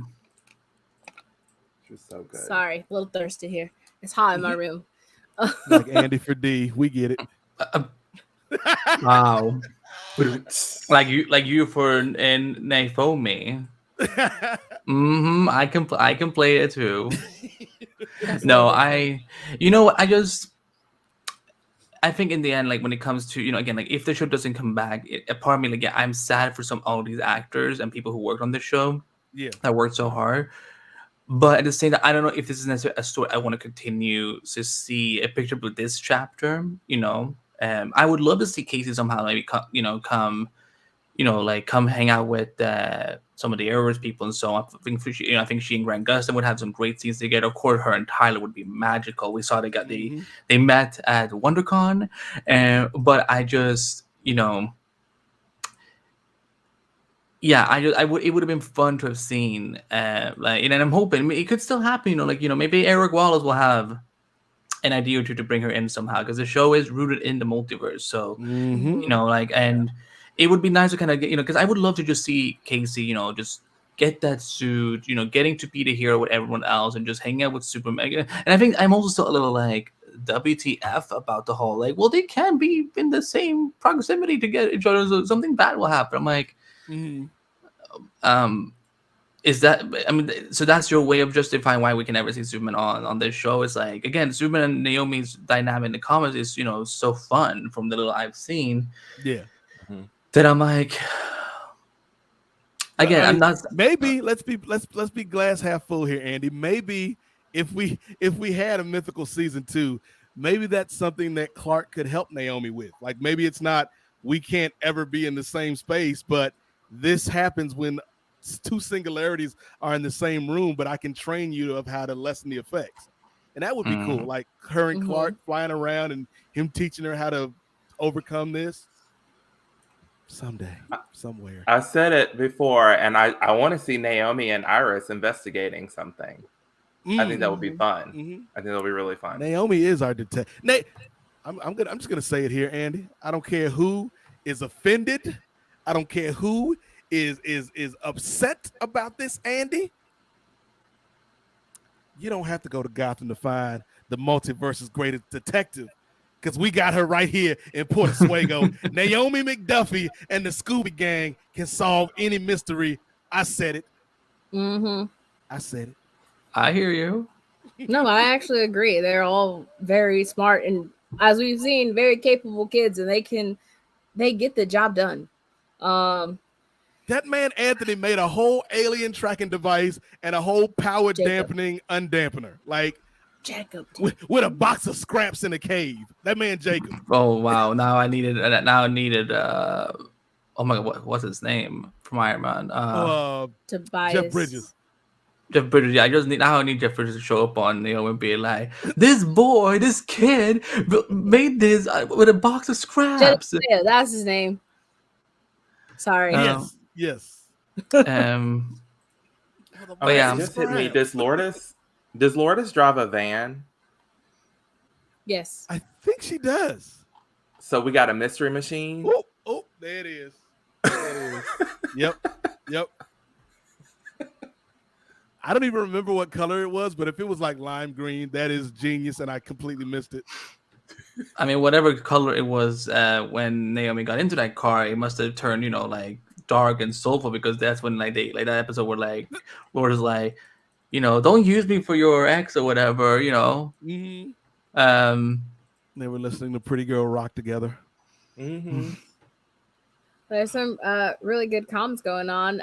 Both Power Girl 76 and Brian are saying that, Power Girl saying at the beginning of the show, they said that they were hoping that they were casting a Superman for a show, and she was hoping it was going to be Brandon Roth, because I agree, and Brian also agrees that it should have been Brandon Roth. Yes, I agree. Brandon, I don't think that's what they said. That he just said it would, like, if we ever see Superman, it wouldn't be Tyler necessarily, but also I don't think the actors have a say in what actually goes on. Also, I don't know if CW will be like, why would we not use our own Superman that we already have? You want us to pay for 2 Supermans? Mm-hmm. We can't do that, baby. We just gonna make Tyler work overtime. I was He's busy doing convinced. Teen Wolf. Not Teen Wolf. Yeah, Really? he officially signed on to do the Teen Wolf movie for yeah. Plus. Yeah, I was but like, but like coming back. When I saw that, I was like, he needs another job. What do you mean Superman is not coming back? I was joking. Okay. It was a joke, but like, you know, I didn't know if you knew that season like, 3. Damn.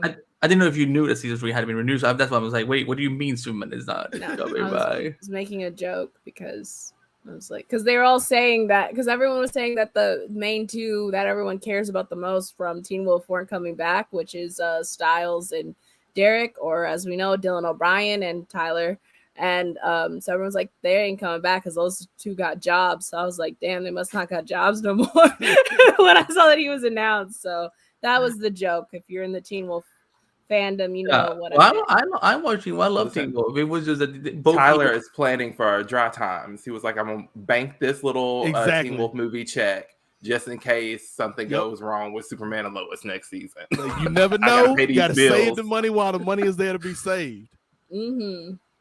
But I did, Brian and Power Girl, I thought that Brandon, well, the Superman on the first episode, I swore up and down looked like Brandon Routh in that crossover costume. It wasn't the same costume, I don't think, but that profile gave me Brandon Routh. Say it again, Andy? For me, I thought it looked exactly like Tyler's new suit that he has from the show. So like, I wonder. I don't even know. Like, was that a CGI figure, or was that actually someone in the suit? Like, I couldn't tell because they conveniently just covered his face, his little eye holes with a little twist of wood, just exactly where they needed to put it. But I don't know. It could have been fun. I mean, I still think it could have been fun if Tom Welling showed up. So many great Supermans and one not so great Superman, but we're not going to focus on that. No, we will not name him. He who shall not be named. Hashtag not my Kal-El. Well, I actually did collect some tweets and whatnot. Some of them are back from a little while ago, and then some are more recent. So I actually do have a tweet here from Brian. And he was letting us know, I'm so far behind that I can't remember if I suggested Dr. Bell might be another Easter egg for the pre-Crisis Earth 2 fans. Probably a coincidence, or maybe they're showing seeds for a possible crossover with Stargirl. Well, we may never know now. I don't know. That would have been a fun crossover with Stargirl. I still haven't started Stargirl. That you're missing out. They were filming. They filming in the same city, so that would have been also so much easier to make happen. Did they name Naomi's Earth? Did I miss that? Are they on Earth 2? They only said Earth 29, if anything. Yeah, I don't think they named Naomi's Earth. So we never. Okay. Oh, so it's still up in the air. Yeah. Even if she's on a different Earth than Stargirl, there's ways. There's ways around that, Keenan. That's true. Yeah, if a girl can fly into space, I'm sure they can find a logical reason for her to go into the universe. She's just gonna go back to Earth 29, like, hey, Brutus, can I borrow that little portal thing real quick, man? Sorry about your plants. Those plans. Then we have a tweet from at 09_Eleanor, and they say, I loved all the moments with Annabelle and Jacob. They're my favorite TV couple. This was about the prom episode. They're so cute. I love them together as well. We also have a tweet from at Captain Ash X, and they said, is the CW Naomi already my favorite show of 2022? This show has accidentally written a 5-parent polycule dynamic, 4 different kids dating the main character dynamic, and it's a superhero show. Optics are accidentally more progressive than intended. I don't know if Captain Ash has heard the news, but well, I don't know. When did you tweet it? They tweeted it May 12th. Yeah. Oh, May 12th, this was just days ago. days ago. So that's their favorite show, and unfortunately, you might not get a season 2. I'm so sorry because that sucks so much. Also, yes, unfortunately, that 5-parent grouping is cut down to at least 2, maybe 3, depending on Akira's status. yes, Because Greg and Jennifer ain't part of the fam no more. yeah. And then I do have a tweet from at Moonlight Souls, who this is about obviously the cancellation, and they're saying, I'm so upset, it was just getting good, oh my god. Yeah, that's what I was feeling too. The last few episodes really picked up, and it was going somewhere that I was like, all right, okay, I'm on board for another season. And then we get the axe, so that sucks. Yeah, I think, we talked about it a little bit off the top, but we can kind of go around the horn and everybody kind of give their final thoughts on the season/series as a whole, and also I do have an email also from Brian as well, though. Sorry. Brian taking up all the time. Go ahead. What does the enemy of the shoe have to say in this email? Such a good handle, by the way, Brian. I know. Great handle. Every time I see a name, I tell these guys, I tell anyone who reads your tweets on the podcast, would still love some for the Flash Project. I'm just saying, but I always say this is such a good handle. I love this. Yes. Yeah, Brian emailed us saying it's sad to hear how nearly everything on the CW has been canceled. I'm anticipating Stargirl will make it out the cut after their season 3 comes out this summer. My hopes are that all these intellectual properties will be picked up by some other media company because of how all the fans have reacted and shown their support. It happens more than I originally thought based on my memory and a quick Google search. Though some might be classified as more as here's a decent finale, which fans deserve because. And then he lists Brooklyn Nine-Nine, Timeless, Scrubs, Arrested Development, Futurama, Gilmore Girls, Wonder Woman, Leave It to Beaver. On a brighter note, I'm glad that there was at least one season of Naomi. This is the first real introduction to the character for many of us, including me, and I'll likely pick up some issues at my local comic book shop when I see them. Yes, highly recommend picking up Naomi comics. Yes. Shout out to Brian for taking us back with the Leave It to Beaver reference. Leave It to Beaver. I didn't know Leave It to Beaver got canceled and then I guess picked up. Yeah. Like, okay. Oh, wow. Yeah, I didn't know that either. And Wonder Woman, like Linda Carter Wonder Woman got canceled and picked up. Okay. I mean, I want to go back and see the outrage, like when Leave It to Beaver got canceled. That I want to see that outrage, like that fan campaign to bring back Leave It to Beaver.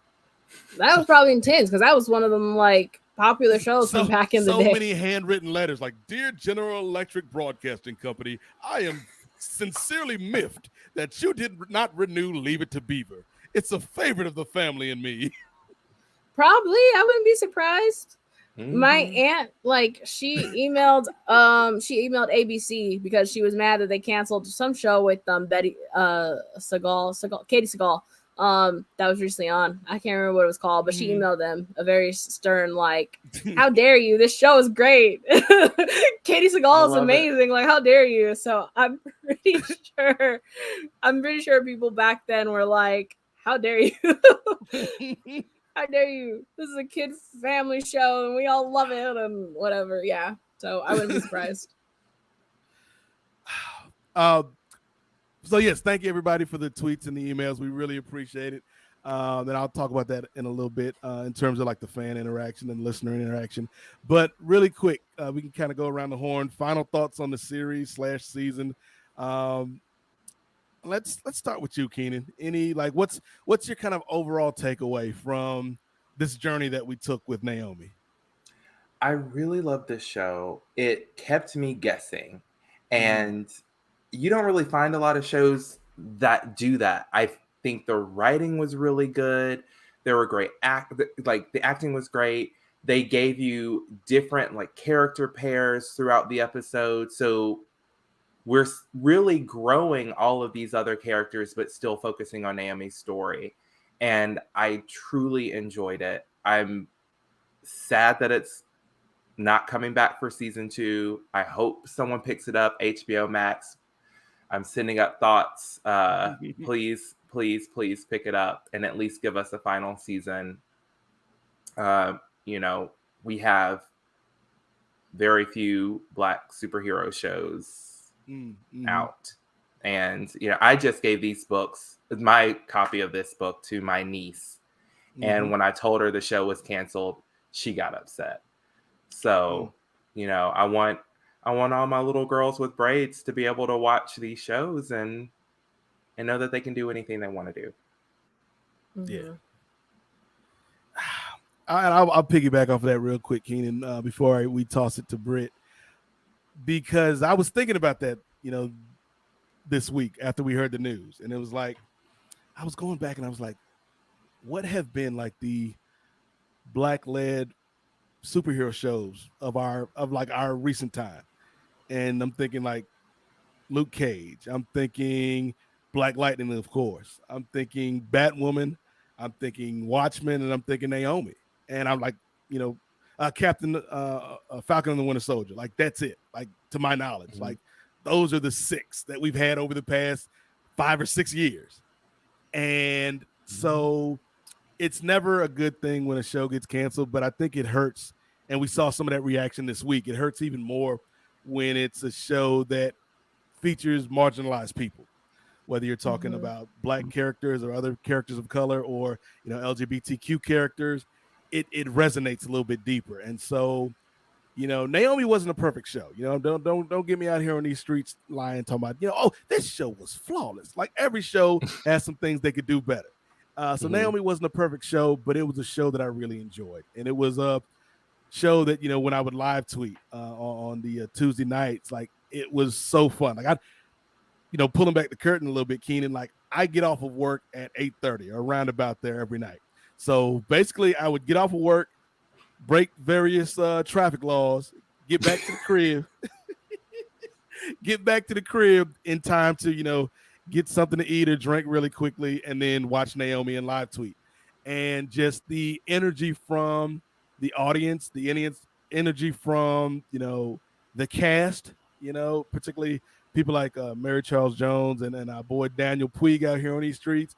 The energy from the crew, you know, shout out to Demaine Davis for all the great work that she did with this series. Like, I think there was a lot of love put into this series. And while it didn't quite hit all of the beats perfectly, I think it's a show that deserved another year. I think it's a show that deserved at least one more season to continue to tell the story of this girl who is so well portrayed by Casey. And it sucks. It sucks that, you know, we're not going to be able to see any more adventures, probably, at least for the foreseeable future. But I'm glad for the mystery that they gave us. You know, I'm glad for the ride that they took us on, and I'm glad for the podcast, you know, because it's been fun talking with Britney and Vanessa and Andy B and Cousin Keenan about this character in this show. So, you know, I will miss that. And, you know, hopefully, you know, who knows? Anything can happen in this universe, Andy B. Anything can happen in this multiverse that we may live in, Britney Monae. So maybe it'll get picked up somewhere. But if not, you know, they left it out there on the field. They left it on the table. They gave us a good show, man. Yeah, I agree. I feel like, though it was not perfect, it was really good, and it was nice. Like I said, like, you don't see a lot of portrayals of dark-skinned Black girls who, you know, aren't mixed at all, and who, you know, are quirky and nerdy and like comics and sci-fi and can skateboard, and, you know, just, we don't get to see a lot of that represented. And you know, it sucks that when you have a show that was doing something different for representation of Black girls, it gets canceled. And also, her most likely being bi, maybe even pan, that's the word. You know, like, you don't get to see that a lot. And it was refreshing, and it sucks that it's another show, especially when you had Black Lightning. That was another show for like queer representation amongst, you know, Black women. And it really sucks that you have two shows that really. And I didn't watch a lot of Batwoman, unfortunately, when Javicia took over. But you know, just these three shows where you had Black girls being entirely, they're all different too from each other, but like getting to see black girl representation and just it being cut, it really does. It sucks because I don't know when we're seeing it again until Ironheart, I think, from Marvel at least. She's also another newer character, but I think she has a couple more years, unfortunately, on Naomi. So, and I think it's also another character created by Brian Bendis. So it I don't know. It sucks, but like I hope it gets picked up somewhere. If not, it has been fun getting to do this podcast with you guys. And I was hoping that there would be a season 2 and that I would be able to get some Tuesdays off where I could actually live tweet. I was hoping because I feel really bad. I never got to really live tweet this show. So yeah, but anyone who's been with us since Black Lightning, thanks for being with us for the whole ride. And I love y'all. Well said, Cap. Well said. Andy B, final thoughts on season 1 / Naomi the series. What do you got, brother? I was definitely always curious when they announced that they were developing a show around Stay this curious. character. Stay curious. I always got curious about like, what they were planning to do because I'm like, because we don't see this very often when they take a lesser known DC character, and what I hope, because season 1 had its issues definitely, but like. It was something that made me want to come back every week and watch and see what was going to happen. And so, especially, especially as we are in this landscape of like, we don't see enough of ourselves in various, media and so on. It sucks when we have to lose a show like this because I feel like, despite my issues with the twist, I would have been back and watched it. But now this is where we are, and for me, like, I know a lot of people are putting a little hope on the whole they're looking at outlook, but the thing is, like, a lot of times they say that very often, and then we don't hear anything from it. And I think that with everything that's going on behind the scenes, some things will become very clear very soon. Some will come a little later. I don't know if that's a priority for Warner's right now. And it sucks that it all came during this period where so many shows on the CW got canceled and so on. Because again, if as much as we joke about this network or whatever and so on, it's like we like many of us. Like, I've been watching CW since 2006 for Smallville. Like this. This is the network I cover the most shows for. That I partially got a career through. For doing all my journalism stuff. Doing this podcast network and so on. So it's just, I hope that whatever happens, whatever with Naomi happens, is that this won't be the last time Warner Bros. Tries to develop characters who are not as well known. I think there's room for that. Because look, like, I think, like, even though Supergirl is a well-known character, I think the show has definitely elevated characters' status in the pop culture world, not just being Superman's cousin, kind of really finding more ways to define her as her own hero. And I think someone like Naomi deserves that too. But no, I enjoyed season 1. Despite the very mixed season finale, but it is what it is, sadly. And like, if we don't get any more of this, I'm wishing the best of luck to all the talented actors and writers and producers and people who worked on set, that they find new exciting adventures that last longer. Because it's not people think it's making a TV show is easy. It's not. It's definitely not. There are stories that are not mine to tell but I know that there's people busting their asses up to make these shows for you guys. And so like if you see something you love, watch it, support it, use social media, watch DVR it, or watch live every week if you can, and so on. Because this we are sadly in a corporate society where those things matter. And so if you want to see, for people who are like, is Star Wars season 4 even gonna happen? Well, if you want Star Wars season 4, you're gonna have to watch every episode of season 3. So just but yeah, no, Casey is, I mean, especially for Casey, she is like, she's a star in the making. I know she's going to go on to do many, many great things, as will this cast. But especially, with this lead of ours, I know she will, like, this is not the last time we've seen Miss Casey Wildfell. Like, hopefully we'll see her skate somewhere again and whatnot. But yeah, and of course, I'm, for you guys who did the podcast, and I didn't think it was gonna end this soon after we decided to do Black Lightning to Naomi, but Yeah. for listeners who are enjoying these folks, don't worry, they're not going anywhere anytime soon. So I'm just gonna say stay tuned. Except for Britney, you're fine. You're good. You're done. And okay. Well, I mean, hey, I've been on here since DCTV Classic, so it was a good run. We couldn't afford Britney's contract anymore, so we had to let her go. No, David Zaza was like, hey, like, if she won't budge with his contract, you get rid of her. I'm like, okay. Yeah. I requested to have McChicken sent to me, Yeah, but David Zaza is a Burger King guy, so full legal disclosure, I do not know David Zazzler. I am not stating that he's a Burger King guy. Please don't sue me, Warner Bros. For defamation, whatever. I don't know. He's like, I'm more of a Jack in the Box man myself. Okay, then send me some mini tacos because those be banging. Yeah,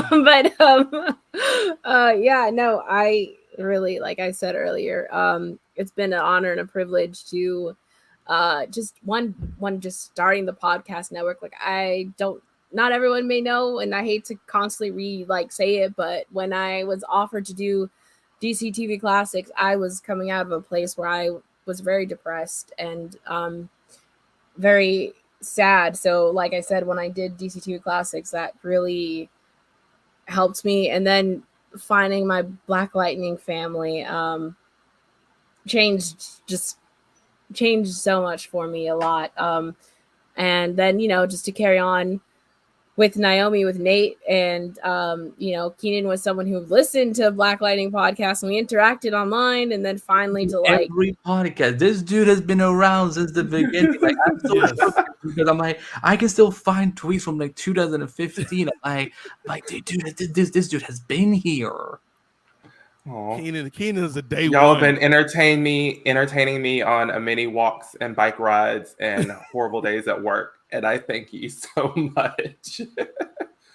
Yes, that was always one of the fun things about whether it was Black Lightning or when we first started season 0 of Naomi, or whether it was the Lituation Room, seeing Keenan, like, either the next day or the day after, seeing Keenan's response. Like, what's Keenan going to think about this one? And he never disappointed with his feedback. Or like if he missed the time to tell us something, he would DM us and it would be just funny. So like, it was nice to finally be like, hey, are you available to like be on an episode actually? Like, yeah, no, I just am really thankful for all the connections that this podcast network has brought into my life, because like, really, it has changed a lot for me. And I know there's still some days where I tweet where I'm very sad and whatever, but I know that I have you guys, and like, I really, really love y'all a lot. Like, straight up, that's just the truth. We love you too, Brittany. I may or may not have a tear. I'm sorry, Andy, I didn't mean to make anyone cry. But Andy, like, is this a bad time to tell Brittany that we kidnapped her and stole her from another planet? Sorry, pumpkin. I'm not gonna get myself canceled, so you go ahead and do whatever you want. Well, I even it's tried. the reverse, because my birth parents are the interracial couple. After this podcast, she's gonna go to her parents and be like, we need to talk. Does your dad look like Barry Watson? We need to talk.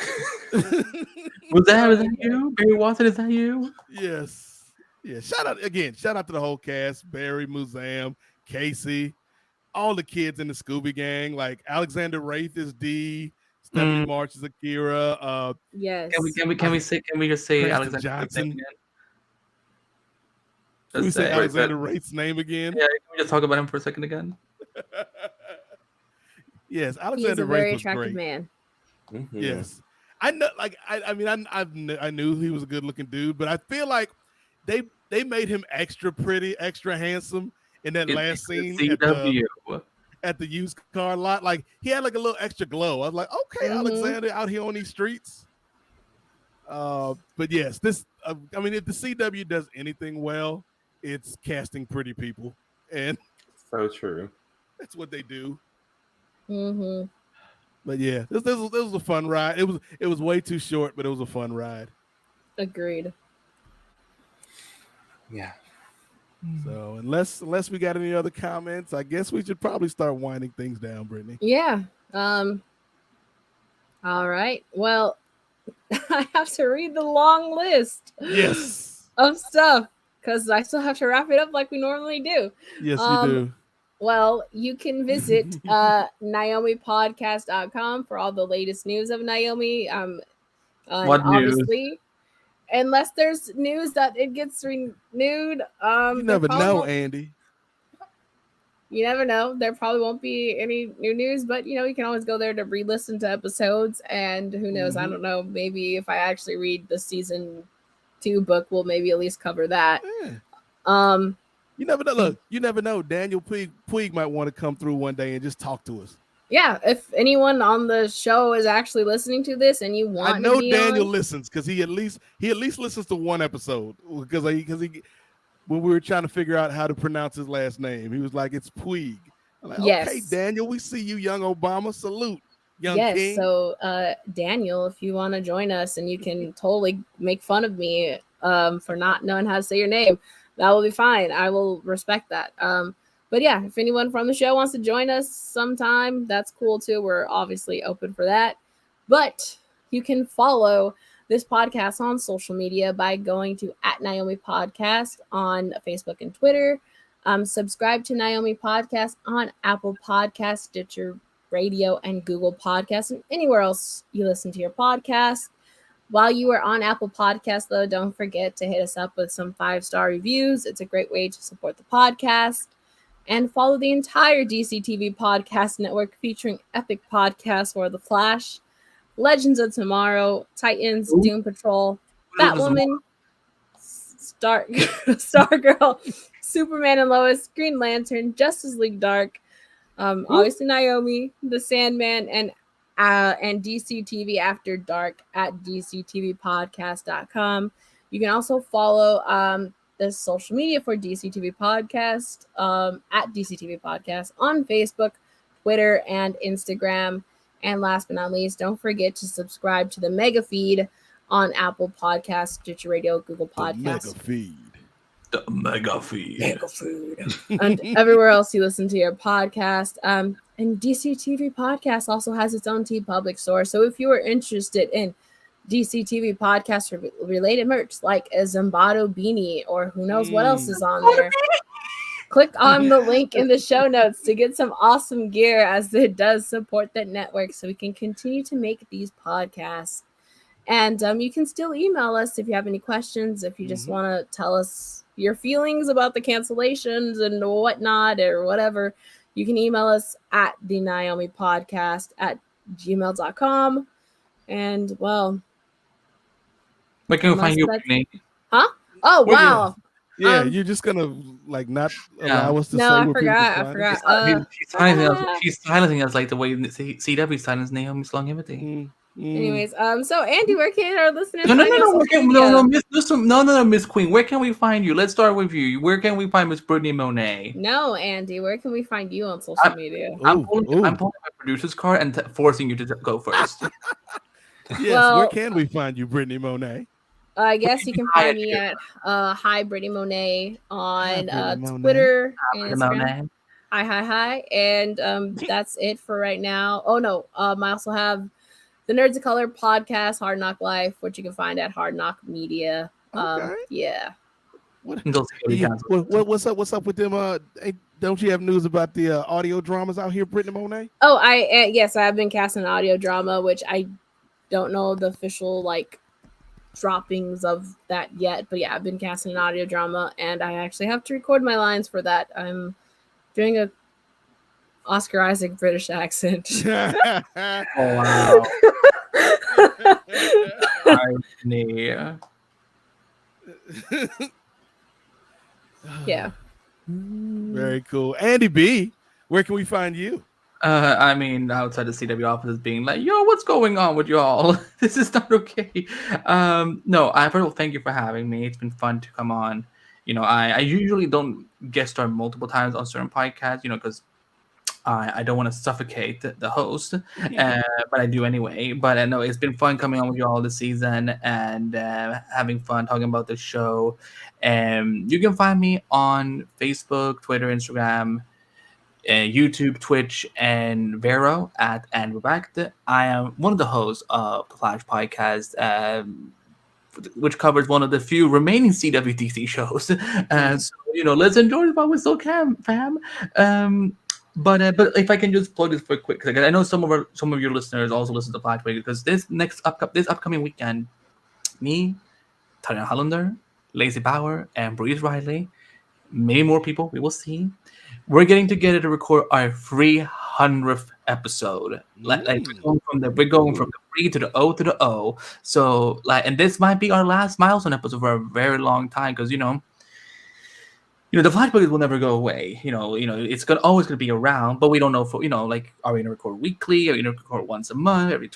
After Flash ends, whenever that might be. Don't come and ask me if I know things. I probably know some things, but I ain't gonna tell y'all. But come if you have any memories of the Flash Pocket, any fond memory. If you've been with the Flash Pocket since season 0, or if you came in as early as season 7 or this season, please send us an email at theflashpocket@gmail.com or at the Flash Pocket on Twitter and just send us some retrospective thoughts on what the Flash Pocket has meant to you, what you enjoy most about it, what some of your favorite things are with the Flash. And we want to have as many to read from as possible because you listeners are the reason. You guys are the listeners are the reason why we have this network to begin with. If no one was listening, why would we bother? But people are listening. We have thousands of listeners every week, every year, and we're constantly growing. So if you want to help us celebrate our 300th episode, we will really appreciate that. So with that said, you can also find all my work over at Screen Rant, where I'm probably going to have the busiest news week of all time.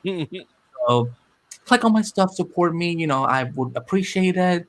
And you can also find me over at Endless Multiverse, which is my new show that I do with React at youtube.com/Shanesaw So every Friday at 9 p.m. Eastern, we go live and cover anything from the multiverse, DC stuff, Marvel stuff, video games, TV, movies, you name it. So we have a good time there. And am I going to be a dick and tease this? I mean, there's some stuff coming from DC podcasts soon that you probably want to check out, and maybe something on the flashpocket.com website. So and that's all I will say about that. Watch this space. So let's go from the 300th episode of the Flash Podcast to the man that has listened to every minute of every episode.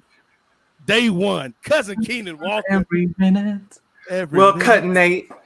Where can we find you at, Keenan? Y'all can find me on Twitter at the KT Walker, and I am going to plug. So I work with a nonprofit called the Spectrum Center. We're an LGBTQ plus community center in Mississippi, and we're coming on Pride Week. So look for us on social media. Help us support our community here. We're starting a homeless mutual aid fund.